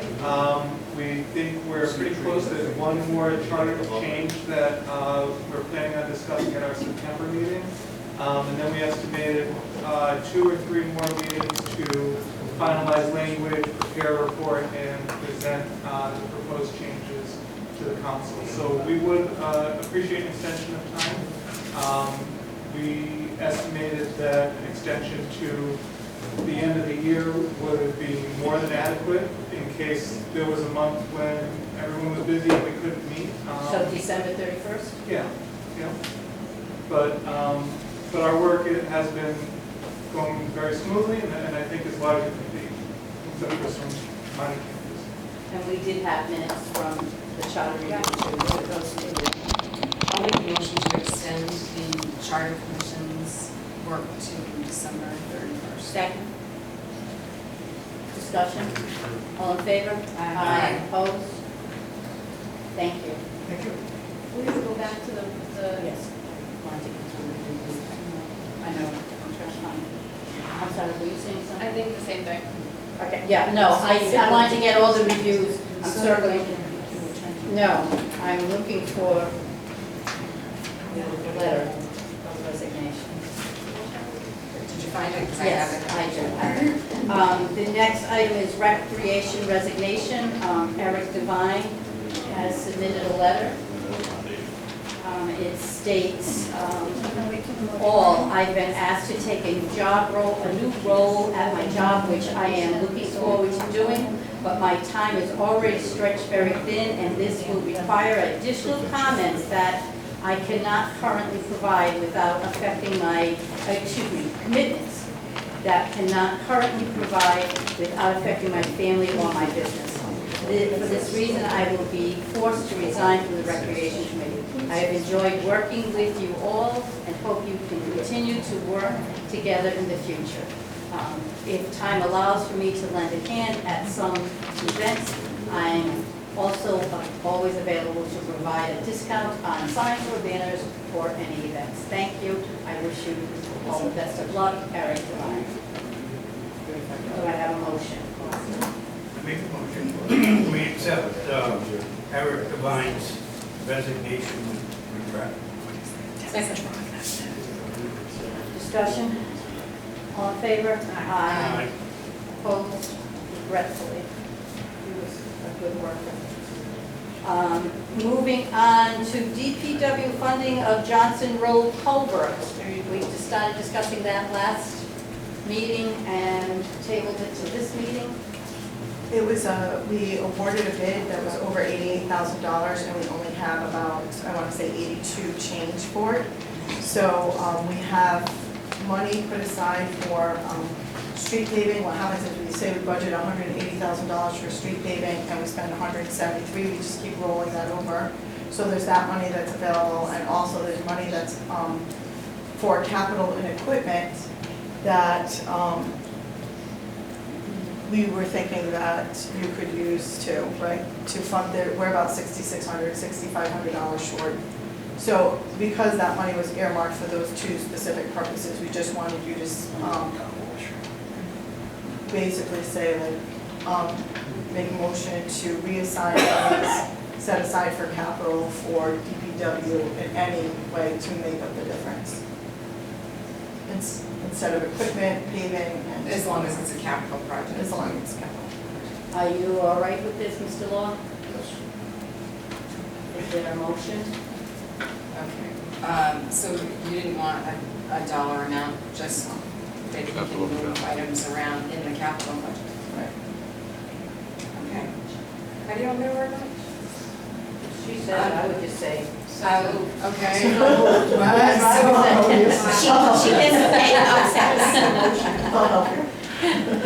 I'll make a motion to allow the DPW director Reappropriate. discretion and reappropriating Capital. funds for capital projects. Second. Discussion? Is that- Hearing none? Yep. That's not my responsibility for those funds, right? Well, where you could use, where you can prioritize your capital funds. Okay. Yes. When we do the capital budget, and part of our budget, we vote on it at the financial town meeting, there's appropriated money for vehicles or whatever. Now, can you reappropriate money that's been voted on by the citizens at a town financial meeting without another town financial meeting to do that? The capital is one budget, and it was all for DPW, we're moving it from equipment to the bottom line budget. And that particular, and it's all DPW, it's all DPW capital. Does that answer your question, Mr. Carey? I just thought that we had to earmark the money for capital for particular purposes. We didn't For the- actually. You know, so if we were gonna get a truck and we get the truck and we got money left over, then they can use it for something. That usually goes back into capital to be reappropriated the following year. It just seemed odd that you can move money around in capital that's already been pre-approved. Not that I'm against fixing the culvert. No, it's, we appropriated $100,000 at the end for DPW we said equipment, because it was a conversation, we put $100,000 into DPW. We assigned it to equipment because he's been saying that he needs equipment. But you need this bridge fixed and you're $6,000 short. So in all honesty, you're taking money from It's a the. culvert. Okay, I don't know the difference. I'm not gonna It's a lie. huge difference, it'd be a lot more than 88,000. So you need that amount of money to finalize this project that's been going on for about 6 years. 6 or 7 years. So you need $6,500. I'm sorry? Let's have a car wash for $6,000. I mean, come on. So, yes. question was asked, Mr. Hunter. No, I mean, You're in charge. Instead of spending it on $6,000 for equipment, You're like in he's gonna charge. use the money left over for equipment and whatever, and just use it for that. So a motion has been made, it's been seconded. Any further discussion? Hearing none, all in favor? Aye. Opposed? Moving on to ground-mounted solar photovoltaic installation moratorium ordinance. That is the solar fund moratorium. It was recommended by Jennifer for 2 months. We had discussed that earlier. Planning said 6 months. We talked about moving it to, So the public hearing, you have rescheduled to Oh, okay. 10/24. You can extend Thank the you. moratorium beyond that. thank you. I thought we voted on this and then, okay, thank you. One of those nights. No, that's not done. We didn't. So the moratorium, so the moratorium, we're voting on the moratorium, extending the moratorium. I make a motion, we extend the installation moratorium till October 24th. Wait.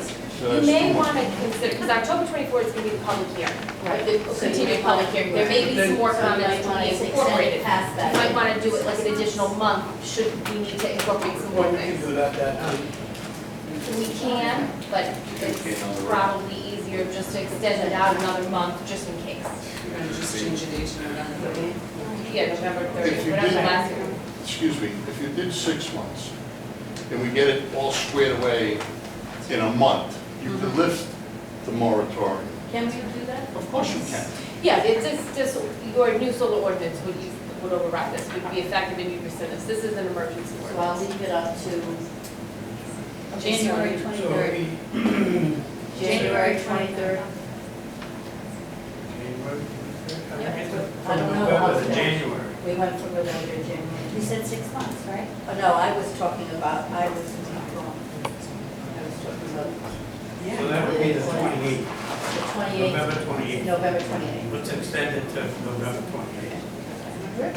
So you're extending the moratorium till November 28th, 2019. You can extend it again if you're not ready. Yes. And it's been seconded.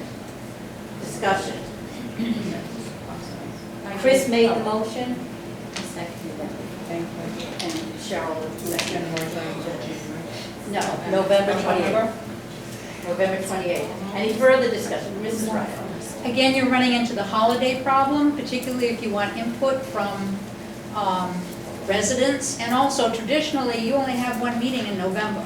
And it's usually not that late because This of is not the meeting. Thanksgiving. This is not the meeting. This is the moratorium. Right, but you would think at the end, you know, I just would think that if they have to come up with a plan, they're running into the holidays.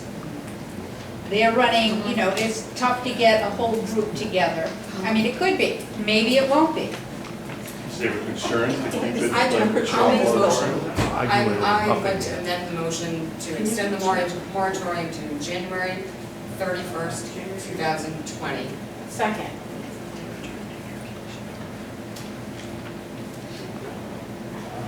Further discussion on the amendment? So that means I could withdraw my. No. It'll change to the new We're going to vote on the amendment, which is to extend the moratorium to January 3rd, 2020. January 31st. January 31st. January 3rd, what did I say? 31st. 2020. All in favor? Aye. Opposed? Going to the main motion, which is November 28th. All in favor? No. All opposed? Aye. Okay. So, moving on to new business, purchase leasing options for DPW equipment.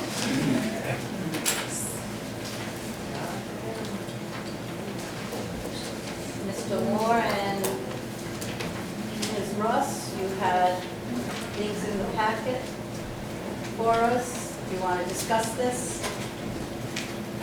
Somebody? So, the police department they're buying 3 vehicles, 2 vehicles, and we already approved a 3-year lease. So, well, we've approved a 3-year purchase equipment. So what I did was I've been trying to get cheaper pricing. Normally they go through MHQ, but I thought the rate was really high, so I reached out to MLC and a couple of consultants and funding sources, and if we combine their lease with a bigger purchase, we can get a better rate. The DPW department has $100,000 to buy equipment. They are looking to buy 2 pieces of equipment, which Bob can discuss. And then if we finance that, so that's what we would need. If you were to buy these 2 pieces of equipment and you gave them permission to do that, what you are doing is approving this lease for the future as well, because when we budgeted for the police cars, we knew that we budgeted for a first payment of a 3-year lease. In doing this, we would be using that $100,000. He already had that included a $40,000 piece of equipment that he's going to actually get for maybe $35,000. So that's some leftover, and maybe a $40,000 payment towards the first payment of a 5-year lease for 2 big, larger pieces of equipment. We gave you quotes for the 2 pieces of equipment that he was looking at. When I first reached out to them, the quote was higher. So that's why if you see the total principal price is a little higher, but all of that can be modified. So there are 2 options. I'm going to the chief and I have discussed it, we're going to use a different leasing option for the police cars Is regardless. that why the police cars are in here? They're in there individually. If you can see, that's half the rate that MHQ is going to give us for the interest. So we're going to go through MLC to get this better rate. But if we group it with DPW and if he moves forward and enters into a purchase agreement for these 2 pieces of equipment using the capital that he has this year as a first payment, the rate drops for both the police vehicles and the equipment that he would be purchasing. Okay, So so that but we're only talking about DPW, just included the police. we already have permission and was given at the financial town meeting for the first lease payment of the vehicles. That's what we were doing with the police. So the option 2, as you can tell, includes the police because you get a better rate on the police vehicles if we combine it. So rather than say, okay, let's separately fund the police vehicles and then have him 5 months from now say, hey, I want to buy these 2 things, let's get permission to do this. I'd rather get 1 lease, combine it, and get a better rate on all the equipment. Because the rate, I think, drops to like 3.224. Are you leasing the DPW stuff? Yes, that's what we would need permission. And the 2 police vehicles? We've always been leasing. I get that, but the DPW stuff, you're leasing those? We would need, so basically the reason he can't go forward without it is because they would be approving future lease payments. So you would be saying that next year you're committed to budgeting a second payment towards this equipment. So he would be using the money that he has budgeted for a first year payment for 2 large pieces of equipment. That's why you have 2 options. Did we not discuss that? We did discuss it when we were doing the budgeting, that the payment would be there for him to enter into a lease, for him to buy whatever pieces of equipment. He now has identified the 2 pieces of equipment he's looking at. This is the option. I think that has to go in front of the council because we've only addressed this year in the budget and when you sign a lease, where when we presented the police department, we presented it knowing that was the first payment of a lease. Mr. Law, do you have anything to add? No, I mean, this is a vehicle that Kelly came up with that gets us to get some It's 2 trucks. vehicles? It's 2 vehicles. It's the dump truck and a smaller truck. Yeah. And that's $100,000 a year in the lease? No. No. Mr. Rogers? Yeah. The question I had, just to be clear, I think Kelly might have answered that. Are we encumbering future capital costs ahead? So, That was going to be one of my questions. That's what she just said, 2 Yeah, years. 2 years. 2 more years. so 2 sides to that. I don't know if you can do that because capital goes in front of the council and planning board every single year. To encumber something, I think you have to get it through planning first so the taxpayers approve that moving forward. The problem I have with moving forward with encumbering capital is you now are disabling yourself to shift many things at times. And I'm not saying this isn't warranted and needed at the time, that's why it's approved by planning.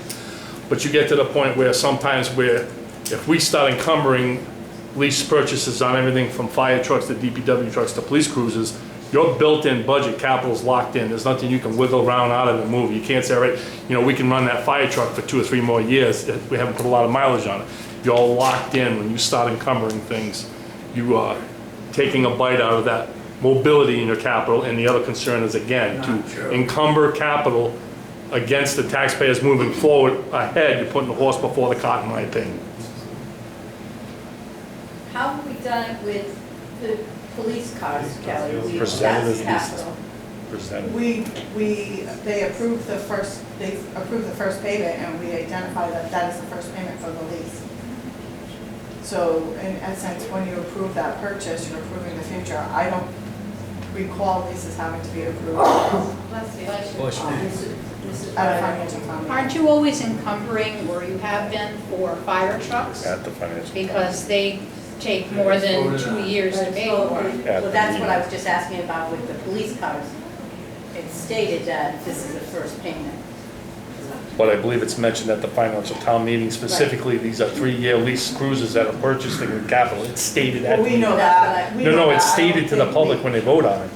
No, I don't think we do actually. They vote on the capital on the bottom line, And- but and if Steve- you've attended the meetings, you know that. Yes.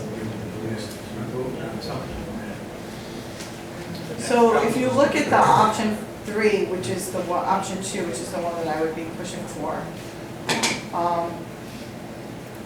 I think the future payments for the DPW equipment would be about $50,000 a year for 4 additional years beyond this. And that would be under capital. It would be under capital, which is within what we had discussed that, it's under what we discussed they needed for equipment each year. He'd have a significant dump truck, a 6-wheel. And what was the other vehicle, I don't recall? An F-550. Yeah, that's not a concern. In an F-550, like for this season to use, hopefully. So this is a 5-year lease? Their equipment's a 5-year lease, we would pay off the police in 3. Right, now. Their equipment is, has a lifespan of closer to 10 years, his is closer to 5. Only 10 years for a dump? No, I'm saying at least. So Oh, we're I was funding gonna it say. where it would, the useful life would extend well beyond the lease, Right. the lease. And And what- that way it's available, that much funding is available for other equipment that he would need and like a revolving. But this What would is save a this? lot of money doing it this way. It definitely saves money and interest if you're a long-term goal. I mean, I think I was critiqued severely for not looking at leasing options multiple times. You were. And I'm giving you options and finding ways for him to buy larger pieces of equipment, which I believe is something that everybody wanted, and now it's, what is the Just buyout? one other quick point, and Gordon may help me on this. When we That's it. went out and lease purchased 5 or 6 fire trucks The total interest. for $1 million change, I believe that was approved at the financial town meeting. They were aware of that lease purchase for $1 million change. Well, it's spelled out, so. Yeah, it was presented and voted and It is, approved. Right. This is not being approved at the financial town meeting. That would be my concern.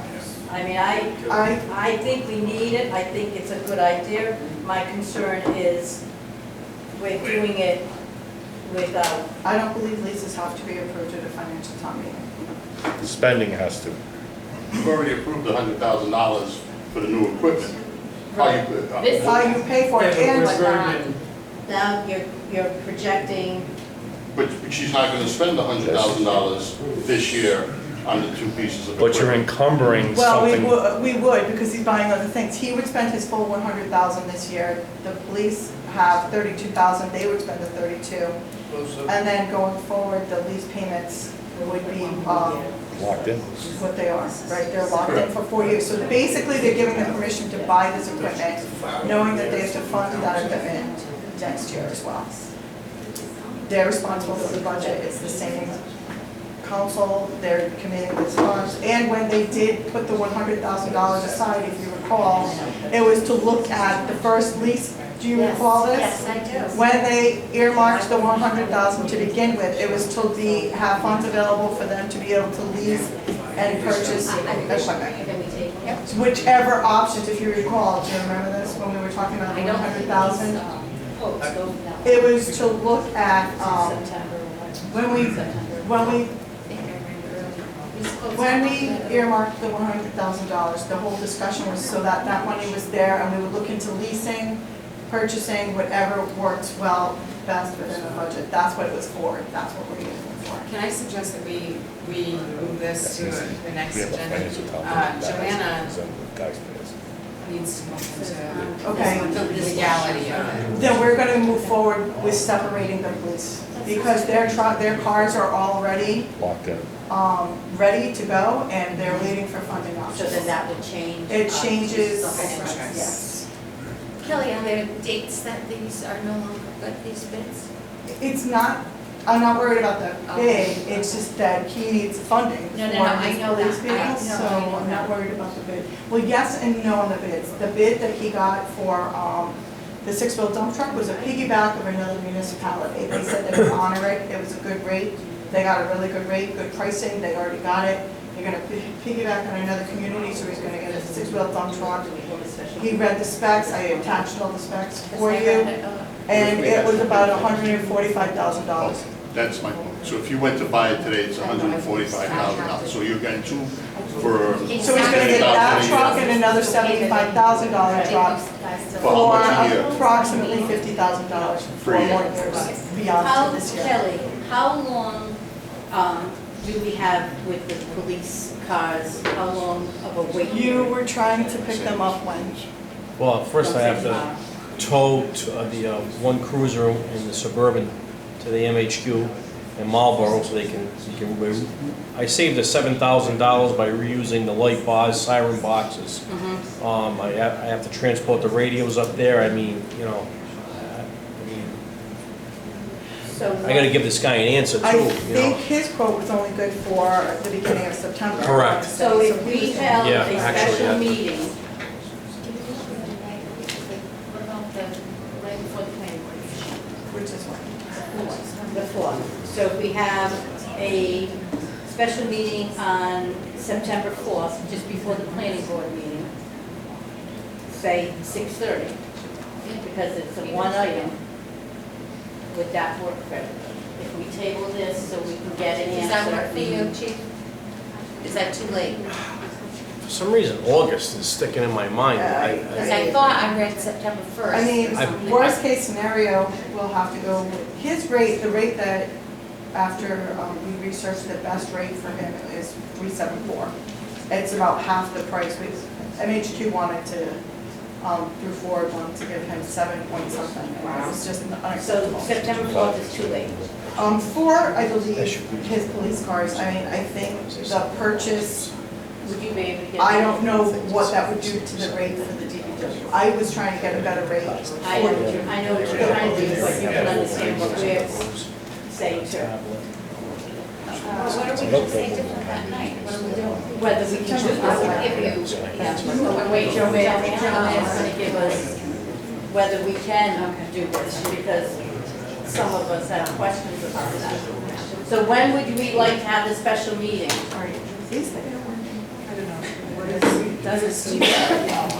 Tuesday, the 27th? We don't even have to be here. Another fundraiser for a Give us the information and I'll get on that. Or bring us some freaking telephone.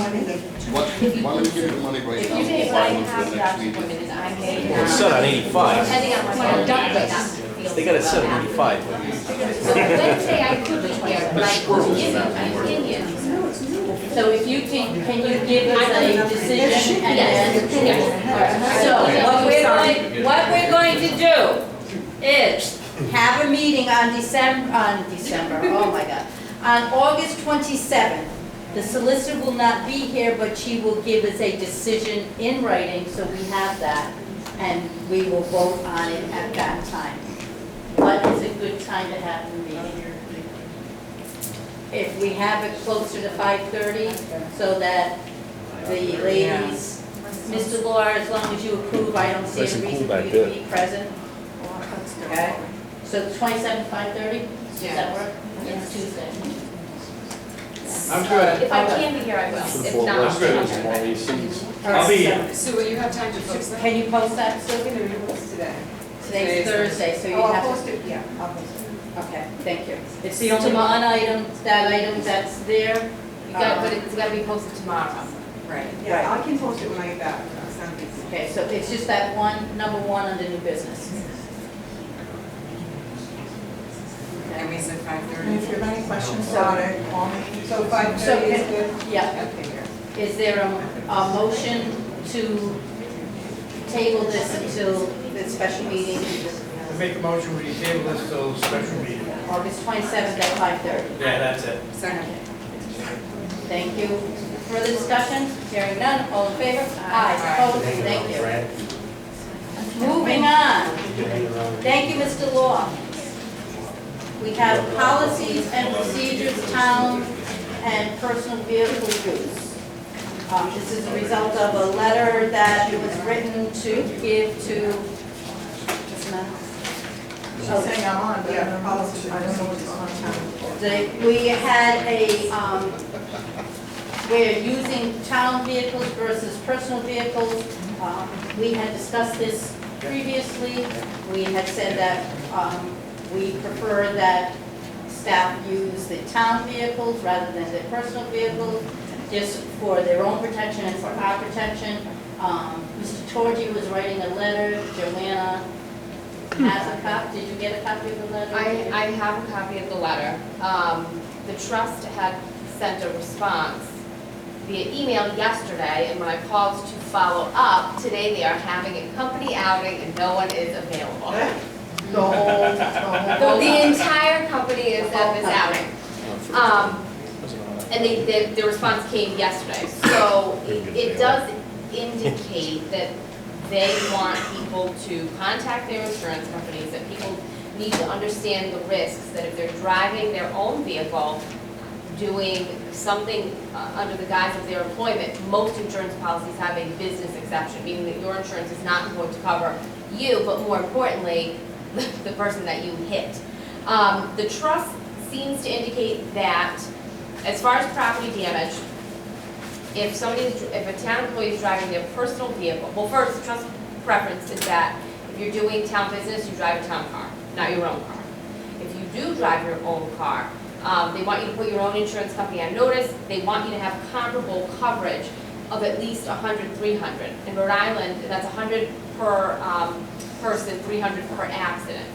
In Rhode Island, the minimums are 2550. So most people, if you own a home, you probably have more than that. But if you don't,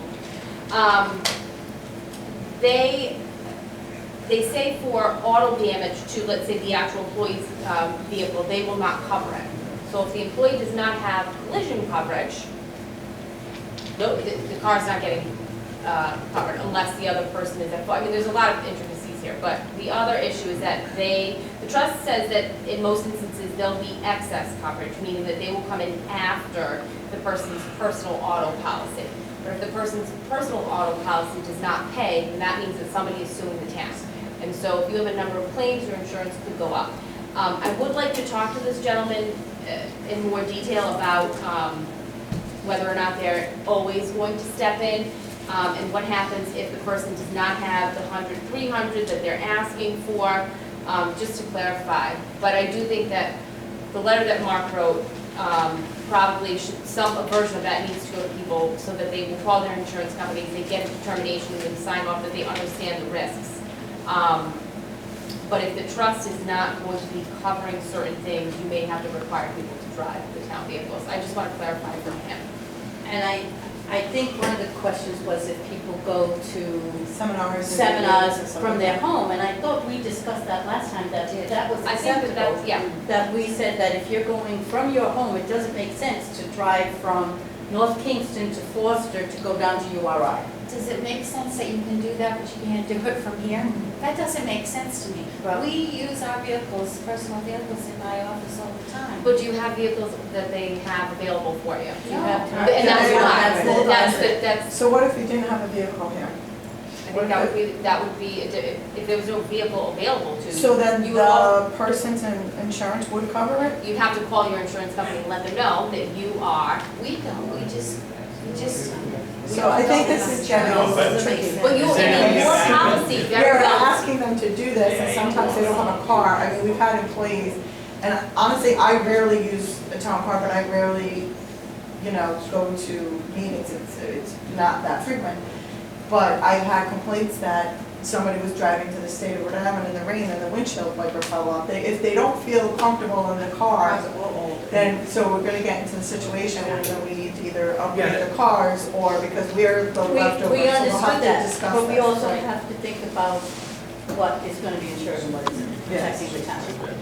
And we all agree, yes, we understand that there are concerns, but there's also, I think normal, so if you call your insurance company and say, well, I drive to 3 seminars a year, your personal insurance company, they don't necessarily deem that driving your vehicle for work. That's If you what are I a mean. pizza delivery person, and you say, well, I'm also, or Uber, that they do see deem business. Is there a way for you to put something in writing that we could send to the employees so that they'll, I would like to, yes, and that's So why I once wanted you to have all talk this to this information, gentleman about, more about what they the do trust have to get does. a letter. I thought that was Yeah. what Mark was writing. I don't see the problem with showing proof of insurance.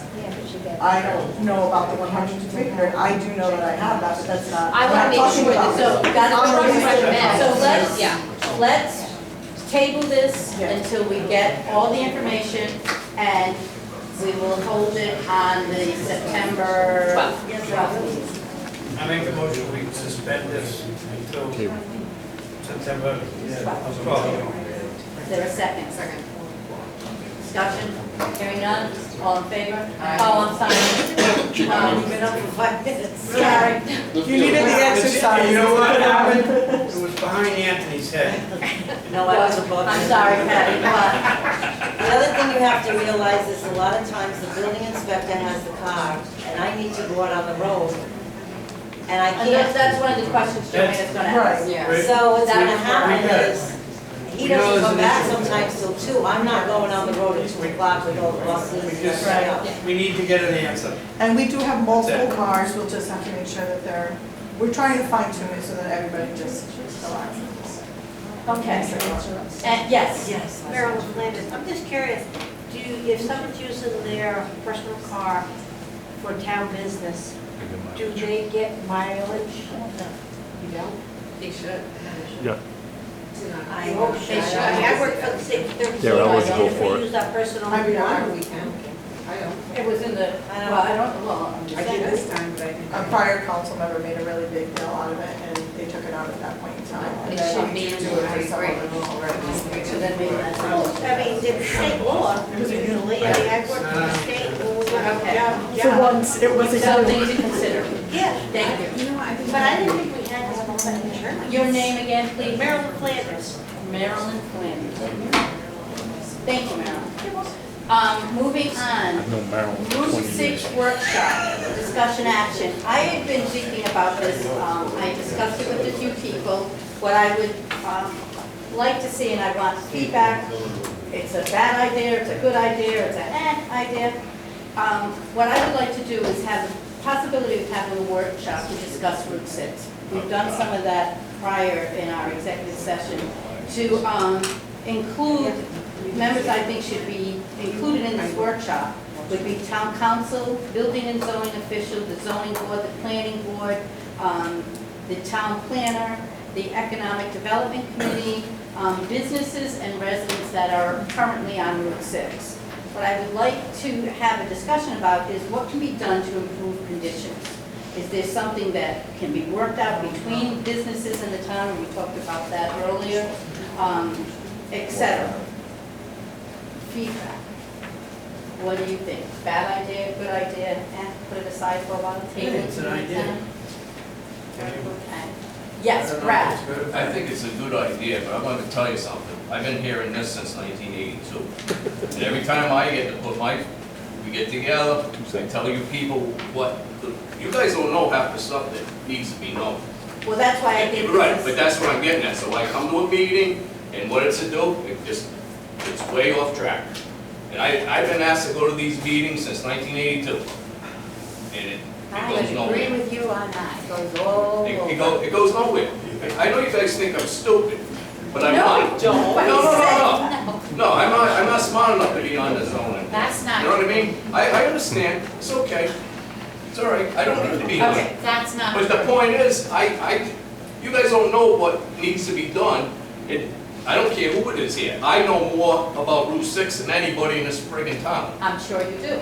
So So, we would include you in. I know, but if I this tell you, meeting. I'm gonna get involved, and then it's gonna be the same thing. It's gonna go nowhere. Just like it has the 20 other times I've been asked to have input.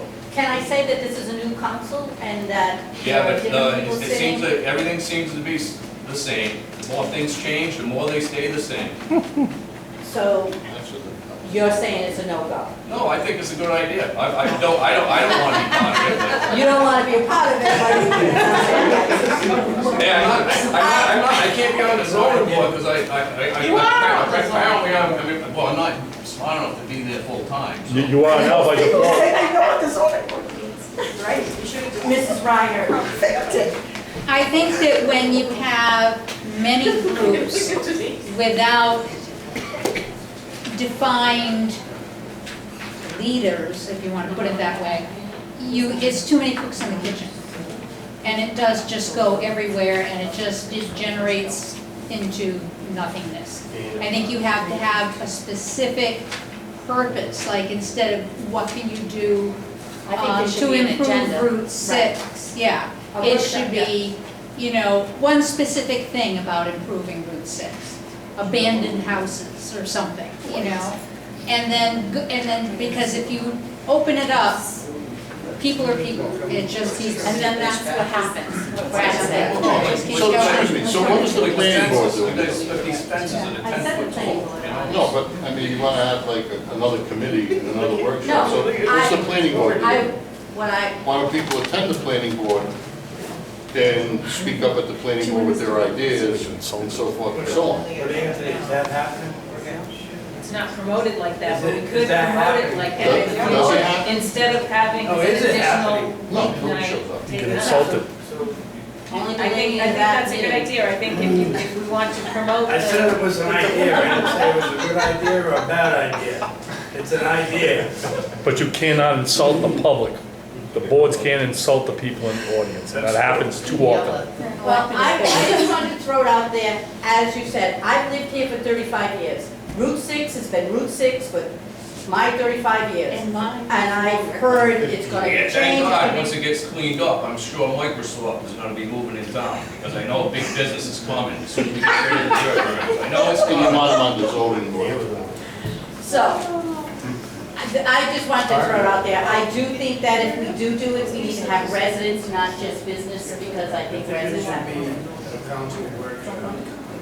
a council workshop and invite. We have some sort of control. Okay, well, I was It's thinking not it's, gonna get out of here. I was thinking it's on our terms. I'm thinking a lot of people are gonna show up, and my guess is it's gonna be the same old group. Mrs. Ryder. But you already have the planning board working on it. You have economic development. But I don't think that, I'm looking for everyone to get together, because the planning board does something, the right hand doesn't know what the left hand's doing in this town a lot of times. So if we all get together and sit in one room and say, this is what we've done, this is what we've done, this is what we've done, and let's see, what do we have in common, what can we get done, what can't we get done at this time, what needs more time to work on. Right, I think if you are presented with a plan, maybe the planning board comes up with a plan, and then you sit down and you have a workshop on that plan, but you focus on the points of the plan, rather than out there. Good suggestion. Yes, Marilyn. Just curious, are you actually considering building something on Route 6? It's not Oh, they're town's not property. Yeah, both. We are trying to look for business to come into Route 6, but again, that's been 35 years I've lived in Me too, town, I'm 35 years. 11 and 20, and I was working on the nodes, or whatever they were called, I was on one of the committees, way back when, and nothing ever happened. It was 2010. Then we changed all can the zoning. say, let it continue the way it is. I was just throwing out an idea. It's a great idea. It's somebody's, Maybe the planning board will invite the economic Instead of development. having, like, you know, you create so many committees and so many groups and so many this, that everybody's inundated and they're very disinterested. If you can consolidate it, maybe one meeting every other month at the planning board, we can have it on the agenda that will incorporate the planning board having the town council come to the meeting. It has to work the other way around. Maybe. The planning board has to come to the council can't go to the planning board. Maybe. See, that's the problem. That's the problem right there. We can't say anything when we We can't can't say be anything. involved in another public So meeting. you have to come to us, and It's an then we can ethics talk, violation. and you can talk. Okay, But so when then we why go don't to- you put it on your agenda that, That's what I wanted this way. Put it No, on but your I agenda, mean- invite us in there. to actually have, What is she saying? Put it on your agenda, invite the planning board in there. And the or public. or whatever. That's what she's saying. Council, and just have, Yeah, make it a council. That's what they're saying. council workshop. Do I have a motion? I make a motion, we plan a council workshop. This train left the tracks a long time ago. Is there a second? Should have left when you had a Discussion. chance. I realize it. No, I just think it's better at the paint school. Yeah, well, that's what I was thinking, Yeah. main school, have it main school, have it, okay, thank you. All in favor? Aye. Opposed? We're gonna- Thank you. Hope to see you all there. I make a We motion will make the announcement. to go into executive session pursuant to Rhode Island General